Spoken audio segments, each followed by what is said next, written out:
Doom, doom, doom. Hey, what's up? What's up, everyone? It is Wednesday night. It is a Pontificators night, and we are gonna rock your damn socks off tonight. We got some good stuff brewing. We just kind of BS'd a little bit in the backstage area, and we came up with a dandy of a show. And Poochifer, aka Inko, aka my dog, is good. He's gonna be a good boy. He's not gonna tear the studio apart this time. But yeah, he'll be hanging out. He'll be a good dog. And yeah, so I know there's a lot of competition tonight. There's a lot of live streaming, so we do appreciate you guys hanging out. As always, I like a sign of life. So if you guys are watching right now, please just in the chat, just say hi, say bye, say whatever, and let us know that you're there. And then I'll introduce the guys. We also have like a work in progress intro. We're like taking this Pontificators thing seriously. We're going to create a damn good show for you guys. Citizen Ronan, hail. Leg Kick, hail T-Bear. Hey, Robert Romano, what is up, my friend? Incoming dog, indeed. I do have a funny little clip that I'm going to share with you guys. 6 a.m. put it together. Apparently, the dog tore the studio apart the other night on the Broyale Rumble. Pastmaster Dan, God bless you, young man. No, God bless you, brother, for calling me a young man. How do you say this? This is Cougar Crumby. I do appreciate the hello. Hey, Bob's in the chat. How did that happen? We got Southern Cecil. How are you, brother? And yeah, we're all caught up. So we got enough people in the chat to start a show. But yeah, you guys, this is very interactive. So we always go to the chat. We read what you guys are commenting on and things like that. So if you guys are new to this whole live streaming thing, this is very interactive. So don't hesitate to say crazy fun stuff in the chat. Hey, we got Shadow. We got Shadow Hawk Talks. Always gets his fish. Indeed he do. We got wait. That's Roland. Boy. Hey, wait. Clint is in the. What the hell? I'm gonna have to start introducing some people. So yeah, you guys. My brother in arms, we kind of co-created the Pontificators together. We got Todd Mulrooney. What's up, Rooney Dooney? How much? How you doing? How you doing? Doing good, man. I'm fired up for a terrific show tonight. How about you? I'm fired up too. And we got this intro that we're debuting. This is going to be great. Yeah, we got the intro. Pedro put a intro. We kind of brainstormed, so it's a little work in progress. We'll see how it goes, and if you guys like it, we'll kind of make it a mainstay part of the show. So let me go. Who else do we got? We got Bob. We got Comic Book Bab. What's up? Oh my freaking god, man! This freaking day is turning into a freaking nightmare. How freaking, dude? Okay. Okay. You want the whole freaking story? All right, here you go. Well, I don't want the whole freaking story. You can give me like a half of the freaking. I put the post out there saying I got called into work, right? So right, got that. I'm pissed off. I packed my shit up. And I'm like, you know what? Screw it. I'm gonna take my laptop with me. I'll do it. We'll do it live. Doing it live. So I get all the way there. No sooner am I starting to pack on my shit, the dude who's supposed to be there shows up. So I gotta pack my shit up, turn around, and come home. So you're. But I'm here. Okay. You're good. You're settled. Let's make it stupid. You're settled in. Yeah. Well, we got some cool news. I don't think anybody's really broke it yet. So everybody stay tuned for that. And let's bring in Clint Helinski, Mr. Sexy Clint Helinski. Gentlemen, how is everyone doing this evening? Yeah. I hope everyone is feeling just as good and ripe and genuine as I am. Let's make this a smooth night for everyone. Okay, I don't know what you guys, but I feel violated. You're smoking. If you don't feel uncomfortable now, you'll never feel uncomfortable again. I think we just lost everybody that we worked I ruined it. It's just I never make things better. Just make them worse. You know what? Oh, For damn. some reason, I have a feeling that that's stuff that's been said to you either growing up or your wife says that to you. You're not making it any better. No, making it worse. You're making it worse. All right, man. Well, this is the man of the moment. This is all the pressure is going to be on Mr. Pedro Ang. I need a shower. Oh, Where was Declan? Pedro is the only one who makes the show better. you know what? Damn. I do want to say one thing. I could have made the show a lot worse, Clint, because I was going to click on full screen for you while you were getting all sexy there. Oh, thank God you did it. Oh no. But then you wouldn't have got Bob and I our reaction where we started, kind of puking. Yeah. So Pedro, how's it been, brother? Oh well, good man. I'm doing a lot of work. I'm very happy. I'm busy. There's good stuff all around right there. Yeah, As an exactly. artist, that's what you want to be doing. Yeah. So Yeah, good busy is always good. Mm-hmm. Well, I think Past Master. I think this is aimed in your direction there, Clint. Yeah. I had a buddy, and like he told me I had this apartment that was, when you're 25 to 27, you got the apartment, and like you're all single dudes and you're all just douchebags and just getting drunk and trying to find women. And like the dude, like he told me, he's like, yeah, I had to piss. I just pissed in your kitchen sink. Like, thanks. Fuck you, you asshole. Oh man. Like, luckily none of us cooked or actually used the sink to wash dishes. So it was okay. Well, the thing that's really odd about that is, you probably did have a restroom, right? Oh, absolutely. There's a point at being too drunk to like find a restroom. And that's kind of how we kind of operated for a couple of years there. So anything that resembles a toilet gets pissed in. Yeah, I mean that was like a gentleman douche. it was move. better than on the floor, I guess. Yeah, exactly. Yeah. I shared space in Huntington Beach with a roommate, and he was a sculptor. So he would sculpt and then he would cast in plaster. So there's plaster dust everywhere in the studio. So like the Munsters house, when Herman would kind of stamp his feet or like hit the sofa, all this dust would come off. That's how the studio was. Filthy. That studio was filthy. Yeah. It was like cocaine, like just dust everywhere, you know. It was just dirty. It was just dirty. Just dirty.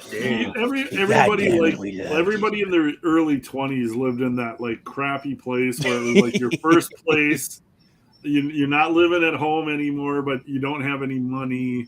It's like one of those places. You've got a mattress, but it's sitting on the floor. Exactly. There's not a Oh my box. God. Dude, There's not okay. a box spring. There's not a frame. Did you Oh, guys? yeah. Did you guys have the the empty wire spool table? You know, Oh no, the no, big, no. the big Oh, giant I know what you're wooden. talking about. The wooden, Yep. the wooden Yep. stools. Use Yeah. that as a table. Yep, I've Yep. seen that, but we did not have that. You know what, Bob? I Dude. aspired to the wooden spool table. We had to go with the milk carton motif. We had the wire spool table, and I slept on a futon in my first apartment. But you had Yeah, I a don't futon. know, That's man. a step up. Yep. Yeah. But it was a secondhand futon, and it was the mattress was not the mattress that was supposed to go with the futon. You know what? Though it was the best, but it was the worst as well. We were like, it was Huntington Beach. Oh, poor so you. Poor we're Art like- at Huntington Oh. Beach. Yeah, but we were like a block from the beach, right? But what happened is when you have a beach house, it becomes like a flop house, right? Yep. So we had like good and bad, but we actually even had city what would you call that? Like they would repair like roads and street signs and stuff like that. These workers would hang out and just flop in our apartment. Like we would just have people off the street just kind of walk in and stuff. Like I said, it was good and it was bad. You want more of the beach girls and less of the road crew. I was going to say sometimes the beach girls would walk in, but it was more the city guys that would kind I'll of. tell you what, though, man. You think back on that, man? Like it was slapdash as hell, man. And then we were living from check to check. But damn, that was the best time of our life. That's what I was just gonna say. Is you know, years later, you're comfortable, you got a nice house, but you think about those times when you're just trying to scrape a few dollars together to make sure you got the rent for that month, and you're like, God damn, that was a lot of fun. Yeah, dude. Like, I don't know, like where I studied, like, I mean, in Panama we have the US dollar, but I studied in Colombia, and the dollar goes a long way there. So, dude, that was fun, but you'll see a lot of crazy shit. Like, we used to live in a very nice apartment that had a fountain, a very nice fountain. Yeah, but the thing is, like, a hobo will come every morning and take a shower, very loud shower in your shower. Yeah, the fountain. You walk past him, he's like, "Get out of my house!" It's like, it's like, and he brought his own soap and everything. And dude, I'll tell you what. I never time traveled more than when I was living like that, man. Yeah. I mean, those nights when you go to your friends and you start drinking, then the next morning you wake up and you're on the floor and you don't remember how you got there. I remember my friend passed out. Like we were at this party and I ended up like staying the night inside the house, right? So I walk out in the morning and I see my friend and they had like ivy all in the front yard. And I just see this kind of depressed, like, what is it? Like just like an indentation that was pushed in, right? And I was like, what the hell? And I looked over there and he just sprawled out in this ivy and snails love ivy. And he was just covered in snails. Oh, man. And you know what? As a good friend, I just left him there and got my car and went home. Exactly. I mean, you were a gentleman. You didn't take any pictures. I would have taken. Well, I didn't. Yeah, I didn't take pictures and I didn't pee on them. Mm-hmm. But the good thing about the workers that would come flop by at the Huntington Beach place is they made us a sign, like a street sign, and it said like Flop Alley or something like that. So then we mounted it on the wall. So. Yeah, good times. Well, we do have a show, believe it or not. Oh, yes. So I wanted to start with, it's kind of work in progress, but Pedro put this thing together. And I hope you guys dig it. Go full screen and turn the volume up.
The cheese must flow. Yes. It just makes me want to go beat the tar out of some dirty hippie. Yeah. Man, I'll tell you, the one that worked out the best was Todd's. Todd's expression. That freaking smirk is the best, dude. Yeah. Oh my God. Dude, and you know what? I love the slap together nature of it too, man. Oh, it's perfect. It makes it funnier. You know what the favorite is when they're the opening when they're running through the van, you can't really see the body, so you just kind of see floating. Dude, the thing is, like, it's a very, like, it's already a video from the 80s and it's a capture from YouTube. So dude, the oh my God, video quality was I love it. it feeds into one of my favorite sayings. The special effects were neither special nor effective. Yeah, exactly. It's just no. Hey, Pedro, don't make apologies, man. That thing. No, we are awesome. I am not complaining. I love every second of it. Very cool. Very cool.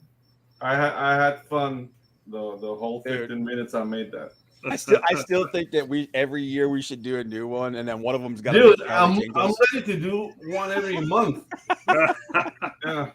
Well, the original idea was like we take like one of those 70s kind of action stories, and then like but there would be like one for each one of us. There'd be a different show, and so then what I thought would be funny is for one of us to actually then like the last one would be Wonder Woman, like the Carter, and like the face would be on Wonder Woman. She'd be like dodging the bullets or like bouncing off the bullets with the bracelets.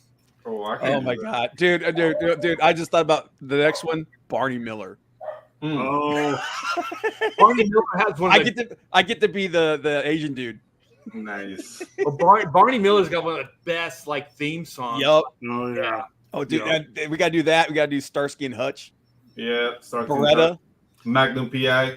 All those 70s, 80s detective shows. It's a gold mine right there. Because I mean, like all those shows are like those intros. Like shows barely have intros anymore. Like half the time you tuned in to watch the damn intro. Like I'm waiting for Magnum to stare at that chick's ass like he's holding her in the beach. In the ocean, and it's the second that hits, it's like, oh man, that just looks so damn great. Yeah, Rockford. Roland's in there is like Ironside and Rockford Files. Right, definitely. Yeah, Rockford Files were like that was my dad and I. That was our jam, man. Yeah, Rockford was awesome. Yeah, and Vegas with the T-Bird. Yeah, remember that? The best songs, that was the songs get you like pumped up just for like the show. Yeah. It's everything that's missing from television today. It's like that stuff like got you jazzed up. You were ready for some action adventure and a mystery and a little tomfoolery. It's all missing from today's TV. Yeah. I swear, man, the Starsky and Hutch when he slides over the hood of oh my god, I always wanted to do that. I think I eventually did on a piece of crap car that wasn't well waxed. It was kind of oxidized, and I just kind of stuck on the hood. Like I just like hit it, and then I just stopped, and I was like, Well, Art, now thanks to Pedro, you're gonna be sliding across. Oh yeah, you're gonna be sliding your ass across that car. With this face. Oh yeah. Oh. I get to be Huggy Bear. Oh, Huggy Bear. Oh, Huggy Bear, dude. Like I remember, like I don't know the things like I remember the name of the show in Spanish. The guy with the truck and the monkey. BJ and the Bear. BJ and the Bear, yeah, dude. I loved that show when I was a kid too. It didn't last very long, but dude. I remember watching that show when I was a kid. Yeah, dude. I wanted a chimp so bad. Remember the Fall Guy? Yeah. Oh yeah. Fall Guy. I love the Fall Guy. They're making a new movie about that. It's the guy from Gray Man. Ryan, whatever his name is. Gosling. Yeah, Gosling. Yep. He ain't no friggin' Lee Majors. Get the hell out of here with that shit. None of these pussies are Lee Majors. Get Chris Pratt for that. Yeah, dude. Chris Pratt's about the closest that can pull it off. But dude, if they make Death Wish today, who would be it? Who would be Bronson? No one. Nobody. Yeah. Staten? Too short, too bold.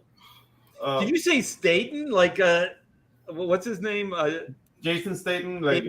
Yeah, like maybe, but he's a little bit short and kind of bold. Like he can't be Bronson, man. There's no way they would make a Death Wish today. No, they did. They did it with Bruce Willis. With Bruce Willis. But it was kind of like weepy. It wasn't Death Wish. It was a weepy movie. It had none of the feel. Like they couldn't make Death Wish. They couldn't make Death Race 2000, the original. Oh my god. Yeah. Oh, there's one more. The Dirty Harrys and the Death Wishes. Hollywood wouldn't touch a script even close to as harsh as those movies were. Well, there's TV back on the TV is A-Team. You know, that was pretty badass. The intro was cool, and you know, like there's a couple things when I first started getting to know my wife Pamela, and she was like, "I really like the A-Team," and I was like, Nice. I was like, that's bullshit. Like I was like calling foul, like that's bullshit. And then you get to know somebody, and she's like, well, why don't you come over and we'll watch some A-Teams? And I'm like, okay. She had a closet full of taped A-Team. Nice. And you know what? We still have those because those were such like precious to her that all the moves and all the time that we've been together, we still have that stack of VHS. You still have a VCR? No, we don't have. We don't even have. I still have them. My wife had a full VHS collection of Star Trek: The Original Series. Right here.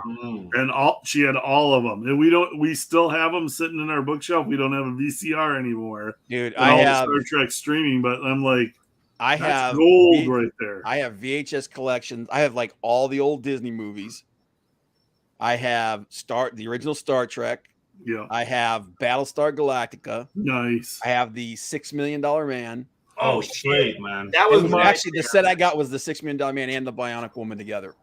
$6 Million Man, those and Bionic Woman and the Bigfoot episodes. Oh my God, Andre the Giant. That Andre the makes no Giant. sense The original ones with Andre the Giant were so awesome. That pilot of the Bionic Man before they, really started getting like super fantastic with it, with the Sasquatch and all that. Yeah, that thing is almost like played for just sheer drama. It was James Bond. It was trying to do an American James Bond. Is what the feel I got. The book it's based off of is very James Bond. Yeah, the Cyborg. The book Cyborg. The original Cyborg. Yep. Yeah, and the thing is, like that dude gets jacked.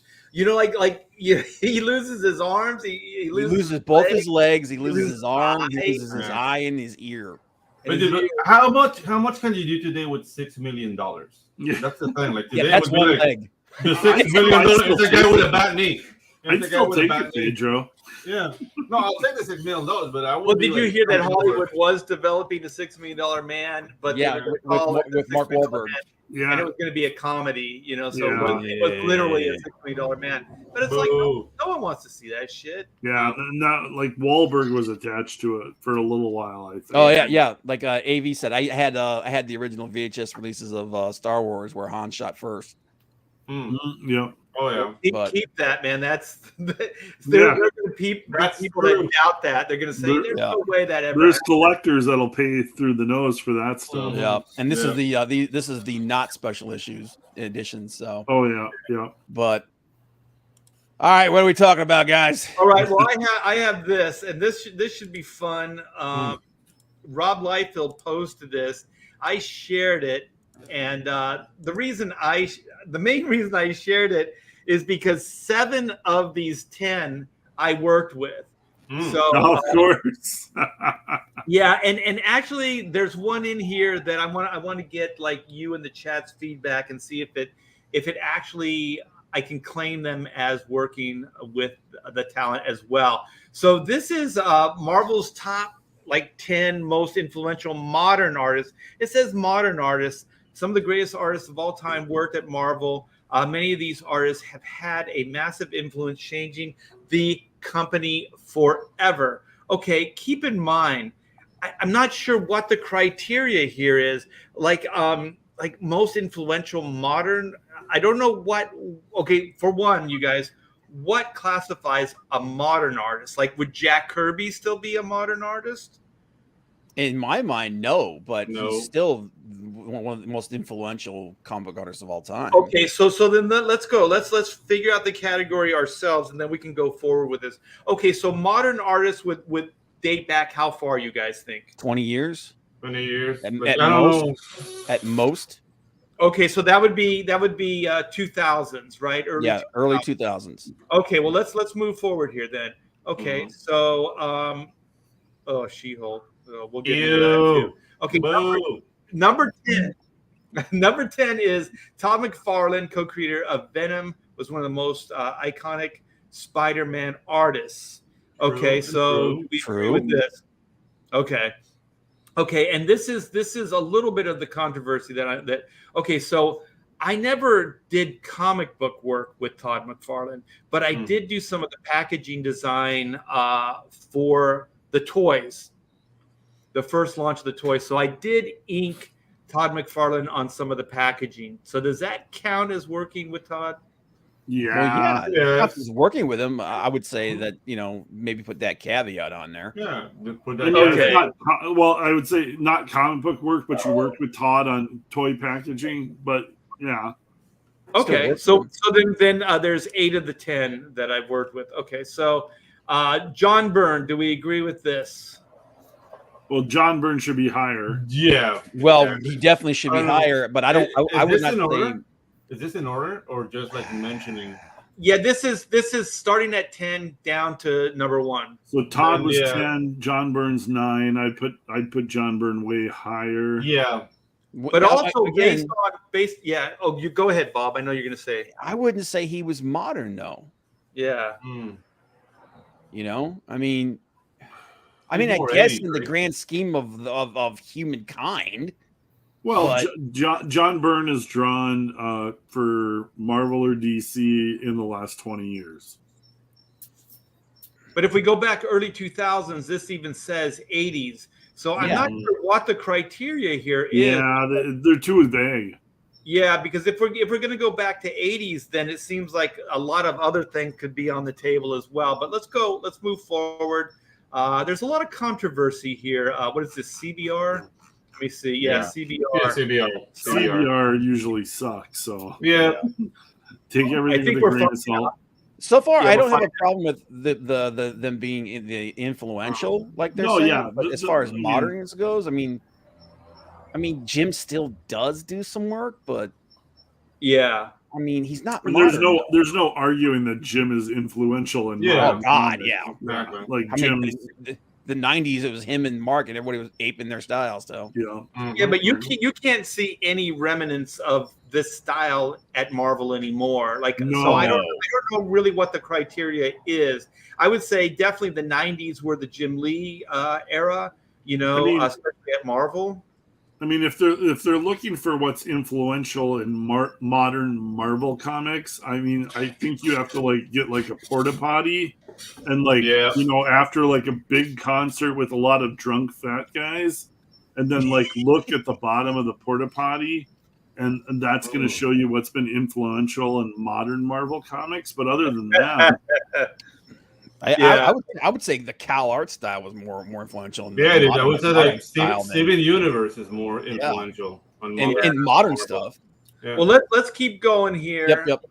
And then we have the controversial Rob Liefeld. So once again, this is 90s. Yep. So I think they're mostly not so much style, but they're given like with this is Deadpool. They're giving him credit for Deadpool.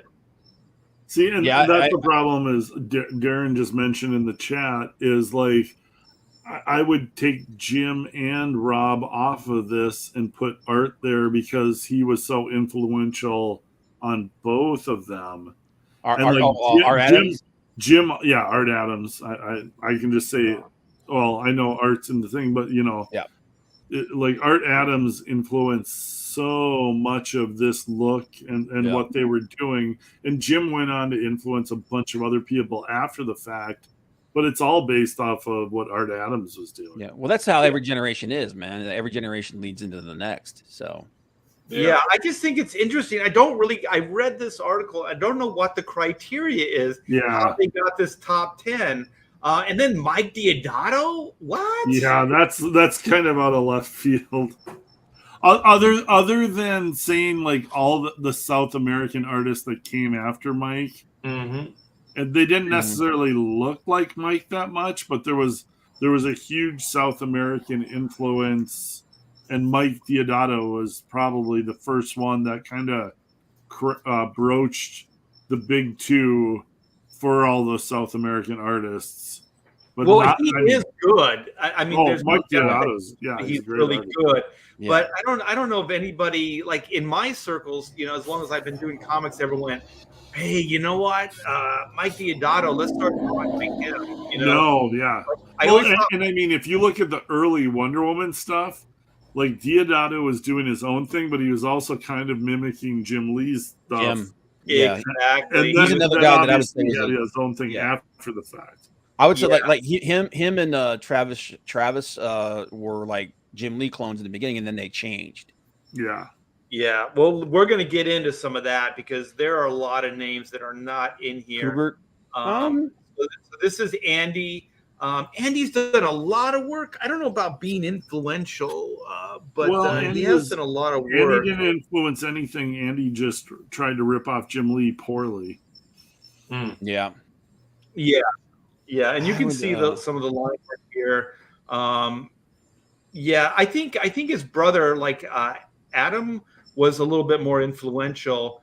I do like Andy's work, but Adam was more original. But like both of them just coasted off their last name. They didn't blow anything. Well, they produced a lot of work though. Well, those guys have been working in comics since they were 14 years old. They didn't post on anything. They worked their way up from lettering to coloring. Yeah, they didn't coast.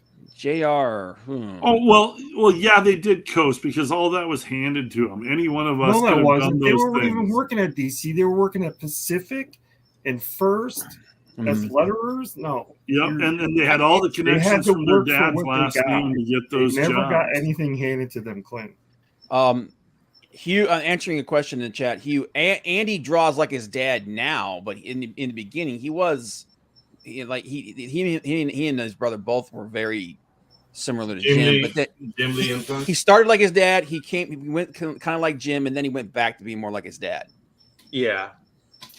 There've been phases of their styles. I mean, they've kind of they both the Kubert brothers have kind of switched it up over the years. But like Johnny Ramita Jr. definitely, but this stuff all seems very 90s. So maybe the criteria here that wasn't written down is, most influential, I guess, from the 90s. Was it Roland said? Was it Roland or was it Darren? Said that he considers Darren said he considers modern to be in his lifetime. Yeah. Okay. So maybe that's the criteria they were going with. Okay.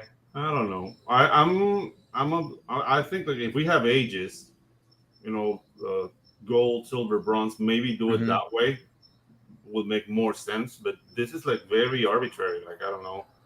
Yeah. Jump to the 80s to the 90s. Like what's influential is probably the wrong word they're using on a lot of this stuff. And Darren, I don't think. Wait, yeah. Go ahead. Is most influential modern artists. Like the modern is also the weird. Yeah, that's the word that's kind of a little. This article is poorly thought. Yeah, Darren. No, it's not wrong if you like juniors better art more than seniors. It's just it's subjective, man. Yeah, it's subjective. But... I would give Johnny Ramita Jr. Like I do dig his style. But I think his storytelling is really, really strong. I was never really like a big fan of his style, but he was a mainstay at Marvel. You like the Kubert brothers once they got over there, and then Ramita Jr. like through all the Image years and stuff like that. Those guys were the go-to. You know what I mean? They were the mainstay of the of after the Image guys. Who became left. I learned how to appreciate him a lot more later than I did back in the 90s. Like I look at his stuff now and I can appreciate it now. Same thing with Tim Sal. Like originally I was like, I don't like this. This feels like a Frank Miller ripoff. But like in the last like 10 or 15 years, you go back and look at his stuff. It's like, oh, okay, now I can appreciate this stuff. Right. But I also think as far as influential, I think that like other artists would be emulating the style and stuff. And I've never really seen like a Johnny Ramita Jr. like style, you know what I mean? Like I've never seen other people draw like this and try to emulate it. So once again, the criteria is just really vague. So let's go into 3. So Adam is further up on the list here. I would say I would agree with that. I wouldn't say influential. He had a more original style to his own. Yeah, I preferred him over his brother, but I liked them both, man. Well, the other thing is I could never differentiate the names or the first names were too close, so I mixed up Andy and Adam. It's like was it George Foreman named all of his sons George? Yeah. This is not helping things. Yeah, but the thing about this is, if we're really going to go with influencing, it would be Joe Kubert. You know what I mean? Like, Oh, absolutely. Yeah. If we're going with influencing, I would say Art Adams, Neil Adams, Kirby, John Byrne, Frank Miller, as influencers, as influencing other artists. Silvestri, I think you go from that period, because Jim took what Mark started and just refined it. Yeah. And if I was going to go modern, Art Adams and he put them together. Yeah, Buscema. Yeah. I always think Ramos, Umberto Ramos. Yeah, Umberto Ramos influenced a generation of artists with that kind of more cartoony style. The animation. I think he was prior to Maduriera. What do you think about Hughes? Yeah, Adam Hughes. Adam a lot of people could pull it off. You know, like Terry and all those guys. But I also think when you get into Adam Hughes, you have to start this is the thing. It's like modern. To me, always it seems like it's contemporary, and when I think contemporary, I think what's happening now, right? So there's nothing happening now, though. Right. No, that's why I said the last like for me, if you say modern, I think like within the last decade or two. Right, and that's what I'm operating under. So I would say like Adam, like Hughes was influential in the latter part of his career. You know what I mean? Like early on, he really wasn't. But I think the stuff he's doing now is influential. So like if we went back 20 years, I think you would have to start putting like Travis Charest on that list. Yeah. You know, like you said, Adam Hughes. There's a lot, like even like Oliver Copiel, however you say his name. He would be one of the modern guys I would look at. Like if you're talking modern people, who's Sean Gordon Murphy? Like Sean Gordon Murphy has influenced stuff modern. Yeah, but that's what this says. It doesn't it say modern? It says most of influential modern artists. Well, I guess we wouldn't go Sean Gordon Murphy because he never worked at Marvel, because these are also Marvel. But everybody. Mignola. Oh, Mike Mignola, yeah. All those other artists that we mentioned. But again, to me, that's like he was in the 80s and 90s. But the thing is like those were the influential artists. We're talking influential artists were like really 10 years ago or farther. Like name an influential artist from the last 10 years. Well, the guys Sean Gordon Murphy jumps out to me because he's a current artist. But name a big name artist that was influential in the last 10 years. Well, Copiel or however you say his name. He's farther ago than 10 years. Yeah, but he's still. Oh, I thought you meant that he's still doing work, like even like 10 years. Like I'm just saying, new artists that have showed up in the last 10 years that you even recognize their name. Yeah, I don't think. Yeah, nothing. There aren't any. Yeah, there are. There's one. Well, Jason Pina. What is the name? Yeah, was it Fabok? Is like a Finch clone. Fabok's relatively David recent. Finch. Finch is from 20, 30 years ago. Yeah, those are predate that. Yeah. Like I said, there's not a ton of recent artists in the last 10 years that have really popped. Yeah, there's some good artists, but not Ivan Rice. Ivan Rice is farther back. I think Ivan Rice is because Ivan Rice might be close to about 10 years ago. No, he predates that. He predates that. Ed Bennis. Yeah, I would put him in there. They're older guys, though. Liam. Well, they've all been around in the 90s too.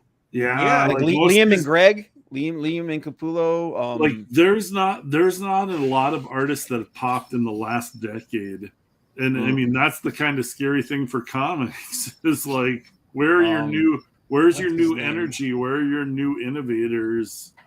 Right, does not want to work here. Well, here's Bagley, number 2, greatest Spider-Man artist of all time. That seems a little heavy-handed. I don't know. I still think Ramita Sr. and Ditko were still pretty kick-ass, man. But anyway. No, Ramita Jr. I mean, Mark Bagley is one of the greatest Spider-Man artists of all time. This seems very heavy-handed from comic book resources. Yeah. Oh, Clayman. Dinky Frankie came up with Clayman. He's absolutely a recent artist that made a big splash. And he's kind of from that Travis Charest. Yeah, he's very the photorealistic Travis Charest look, but I haven't seen him on anything since that where the Flash killed everybody. But what do you guys think about Scotty Young? Scotty Young's a whole different ballgame. He's in a category unto himself. But exactly. Oh, hey, Chris brings. How about Lionel Yu? Well, Lionel Yu's from 20 years ago. Yeah, but he didn't steal a lot, but he got a lot of Travis's line work in the faces. So I would say Lionel was influenced by Travis a lot. But so is Clayman. Yeah, exactly. Cool. But anyways, this piece right here, I inked over Bagley. So you're welcome. There you go. Cristiano got one. Rocafort. Yeah. But Rocafort's been around longer than 10 years, I would say. Yeah, but Roland is making a very good point, man.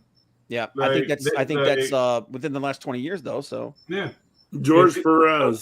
Yeah. Okay. The fact that Arthur Adams is not on this list is a problem. Yeah. Yep. Yes. If you're gonna have Byrne on there, you gotta have. I would say Art Adams is probably one of the number one most influential that has affected other artists. Dusty Abel. I'm gonna forget everybody's name. There's a guy that's basically aping Art Adams doing covers for Marvel. Bradshaw. Yeah, Nick Bradshaw. Yeah. Like Campbell, Jim Lee, all of these guys were so heavily. But like, I'm not knocking George Perez because I absolutely love George Perez, and so did Phil Jimenez. So, well, you know who's not on this list too, as far as just Marvel and influential, and this is criminal. Art Adams being off the list is bad, but not having Walter Simonson on this list is absolutely criminal. Yeah, it's criminal. Yeah. And like I said, I think Silvestri should be on that list. Yeah, but like Walt Simonson. Silvestri was a more modern day kind of John Buscema when he first started at Marvel. So I think his work is very derivative. So Silvestri shifted gears. He was very Buscema, and then he kind of saw what Jim Lee was doing, and then he became Jim Lee. Yeah, I think he surpassed. Honestly, I think he surpassed Jim. No, I just want to clarify. He's an amazing talent. Yeah. But as far as, and I think he is influential, but I think his work is very derivative of, like, there's three elements, right? So there's Buscema, there's oh my gosh, what is the hell? Wrightson. Mignola. There's Mike Mignola, and then there's kind of that West Coast ink line, kind of like the Jim Lee ink line.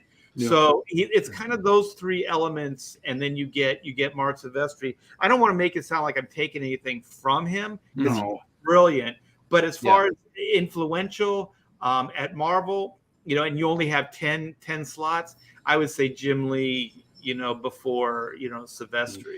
You see, the thing is like I said, my idea of modern would be like the last 20 years. So that would exclude a lot of the guys that we're putting on this list. Yeah, and I would say at least last 30 years because, I mean, you got to go, longer than that because you got to go back to the 80s because a lot of this stuff, and then the late 70s, and then probably in the late 60s a little bit too. The guys that modern is the last 60 years. I would say that covers most of our bases. That's what their criteria seems to be. So if you're going with that, can't be. If they went back 60 years, there would be people like Kirby on the list. There would be people like Ditko on the list. There would be Biasema on the list. Ramita. Stuart Immonen is a good point. Stuart Immonen influenced a lot of, but Stuart Immonen, like not Stoll. I'm not going to say Stoll. Stuart Immonen was influenced a lot by Adam Hughes, so it's kind of that thread of influences.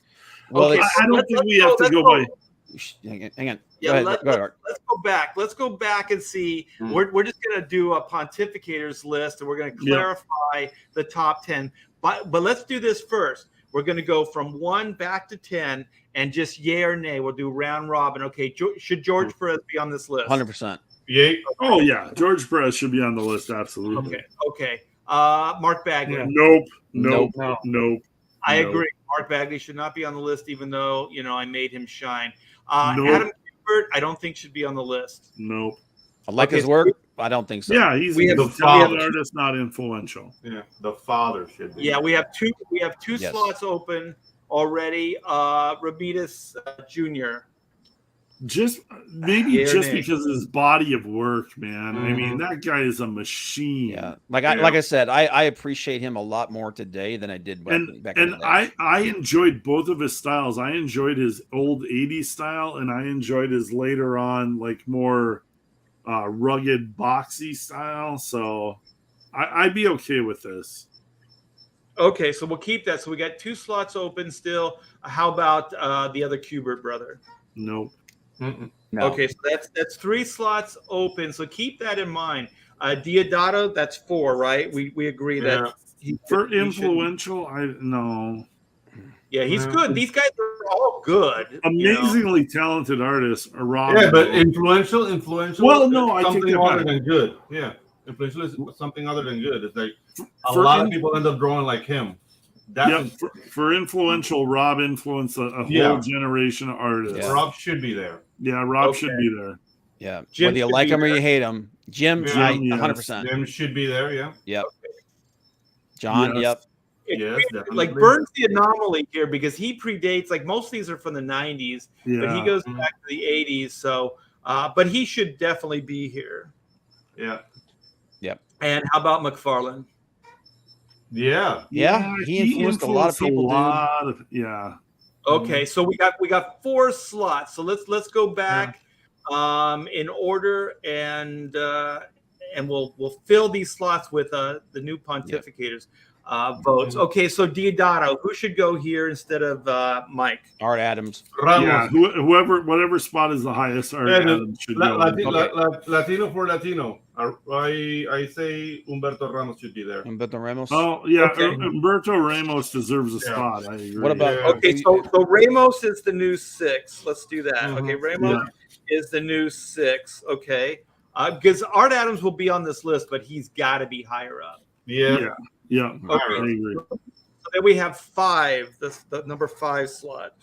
I would say somebody like Neil Adams, who influenced Alan Davis and Brian Hitch, and anybody who kind of drew in that kind of style. Like Neil Adams influenced John Byrne to an extent. I would say Neil Adams. Even Gary Frank. Gary Frank. Ooh. Well, but when I think of Gary Frank, I don't think of Marvel though. I think more DC. I think more DC. Started in Marvel. Yeah, he started on the Hulk, but I think his style when he started on the Hulk, his style was very. He was kind of aping Keown. He's aping Dale, and when he left is when his style really took off. Yeah, So you look at his stuff today versus his stuff then; it's not the same. Okay, so what about Mignola? Mignola? I was going to say that. Yeah, Mike Mignola, number 3. Does everybody agree with that? Yeah. I mean, a lot of people don't really like dig Mignola, but he was very influential. He influenced so many artists from that era. Yeah. Another guy that I did not appreciate until later. Mm-hmm. So, yeah, I think that's a lot of people. So then we got the number 2 slot. Let's just keep Mark Bagley in there, just because. No. Art Adams. Yeah, this would be Art Adams' spot. This has to be Art Adams, right? Yep. Yeah. Okay. And there's so many other guys that we could put in here, guys. I mean, Ed Bennis. There's a lot of people that ape his style. Oh yeah, no. He had a huge that pinup Bennis, style. I don't think of Marvel though. I don't either. Yeah. So let's go back. Okay, so George Perez, we still agree. Ooh. Well, I don't know. I actually think Art Adams should be where George is. To be honest. He's probably. I would say Art Adams for influence is number one. But if we're gonna replace the guys that we on there, then I think Art takes the highest slot. Right. Yeah. And so Christian this right here would be then. To be honest, I would put John Byrne here before I put George Perez. But what do you guys think? Do you think John? I think that's okay. John Byrne has had a huge influence on comics. Yeah, and Christian. When I think Bart Sears, I think DC. Oh yeah. I think his Justice League stuff. Yeah. Okay. So then number 2, we're saying John Byrne, right? John Byrne. Yeah. So then let's go where John Byrne is and see if. Because now we need a slot for what's his name? Yeah. Now here's a question: do you think Rob Liefeld was more influential than Walt Simonson? Oh, we didn't put Walter Simonson in here. No. So we're looking for a slot for George Perez. So we got to slide George Perez in where we Byrne from. So John Byrne was number 9. So do you guys? God damn, that's low for George. You know what? Yeah. Look. Where they're positioned on the top 10, I don't think it's it's argumentative. It's gonna be hard to I just think that they belong on there. So John Byrne is the one anomaly as well because he's kind of like most of these are from the 90s, but he predates that just by a little bit. Yeah. Did you ever ink John? No, like John is the one on the list that I never inked. Yeah. And then Diodato was the other one. I never worked with. Other than that, I worked with all these artists. Yeah. I've heard so many John stories Byrne about is one of those John. bucket list guys. Yeah. And I mean, I know he does commissions, man. I wonder if any comic skater could do it like a commission to get him to do a cover. Or if you would even be open to that guy gives such 0 Fs, man. He would probably are you gonna pay me? Great, let's do it. Yeah, and that's the thing is like, how cool would that be to get a John Byrne cover? How much is it gonna cost though? Yeah, but look at how much some of these campaigns make. Yeah, Bob, I think we could get some of these campaigns make enough to pay for a John Byrne cover. I mean, yeah, I think we could get an Art Adams cover before a John Byrne cover. To be honest, I don't. But would Art do it for Comicsgate? Art, he's tied in with. I think you could make the argument for both of those, the same argument. Yeah. But let's move on. I think just my parting shot is like I think Jim Lee should be higher on this list. Oh yeah, for sure. If you're going to go Rob Liefeld number 7, I think the reason they're giving it to him is because of the creation. Deadpool. So there's Deadpool and Cable. Yeah. So that is a big. Just how many people came out of his studio, but Jim should be like 3 or 4. Like Jim influenced a decade. Yeah. Absolutely. Okay. Donut Sticks, Art, Donut Sticks said he just picked up a book that you did over the weekend. Book? Yeah, which book, Donuts? Which book? Yeah. Okay, so Dinky Frankie, the last thing I'm going to ask, Dinky Frankie says, even with the Avengers run, George Perez is a DC guy. Yeah, but that Avengers run was so good. No. George Perez has a great Avengers run, like we're all in agreement. But he also has a good Fantastic Four run. He did an Inhumans run, like and 70s Avengers. Yeah, Four Titans. Yep, there's some great stuff there. George has as much stuff in DC as he has in Marvel. Like George is like John Byrne. He covered both sides pretty heavily. Now I will say with though, important comics. I will say though, when I do think of him, I do think of his DC stuff first.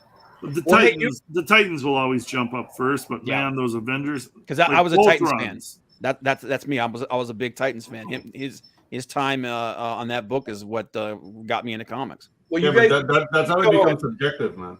Yeah. There's always that element of what I saw first, and that's so it's very like not hard, but nobody's going to be completely happy with this. Yeah. Look at a lot of people don't even realize. Look at those old Fantastic Four George Perez covers, and George Perez created a way to draw the Thing for a while.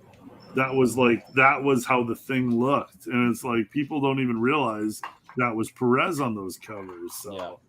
Well, I think what it is when people think Fantastic Four, the first person they think of is John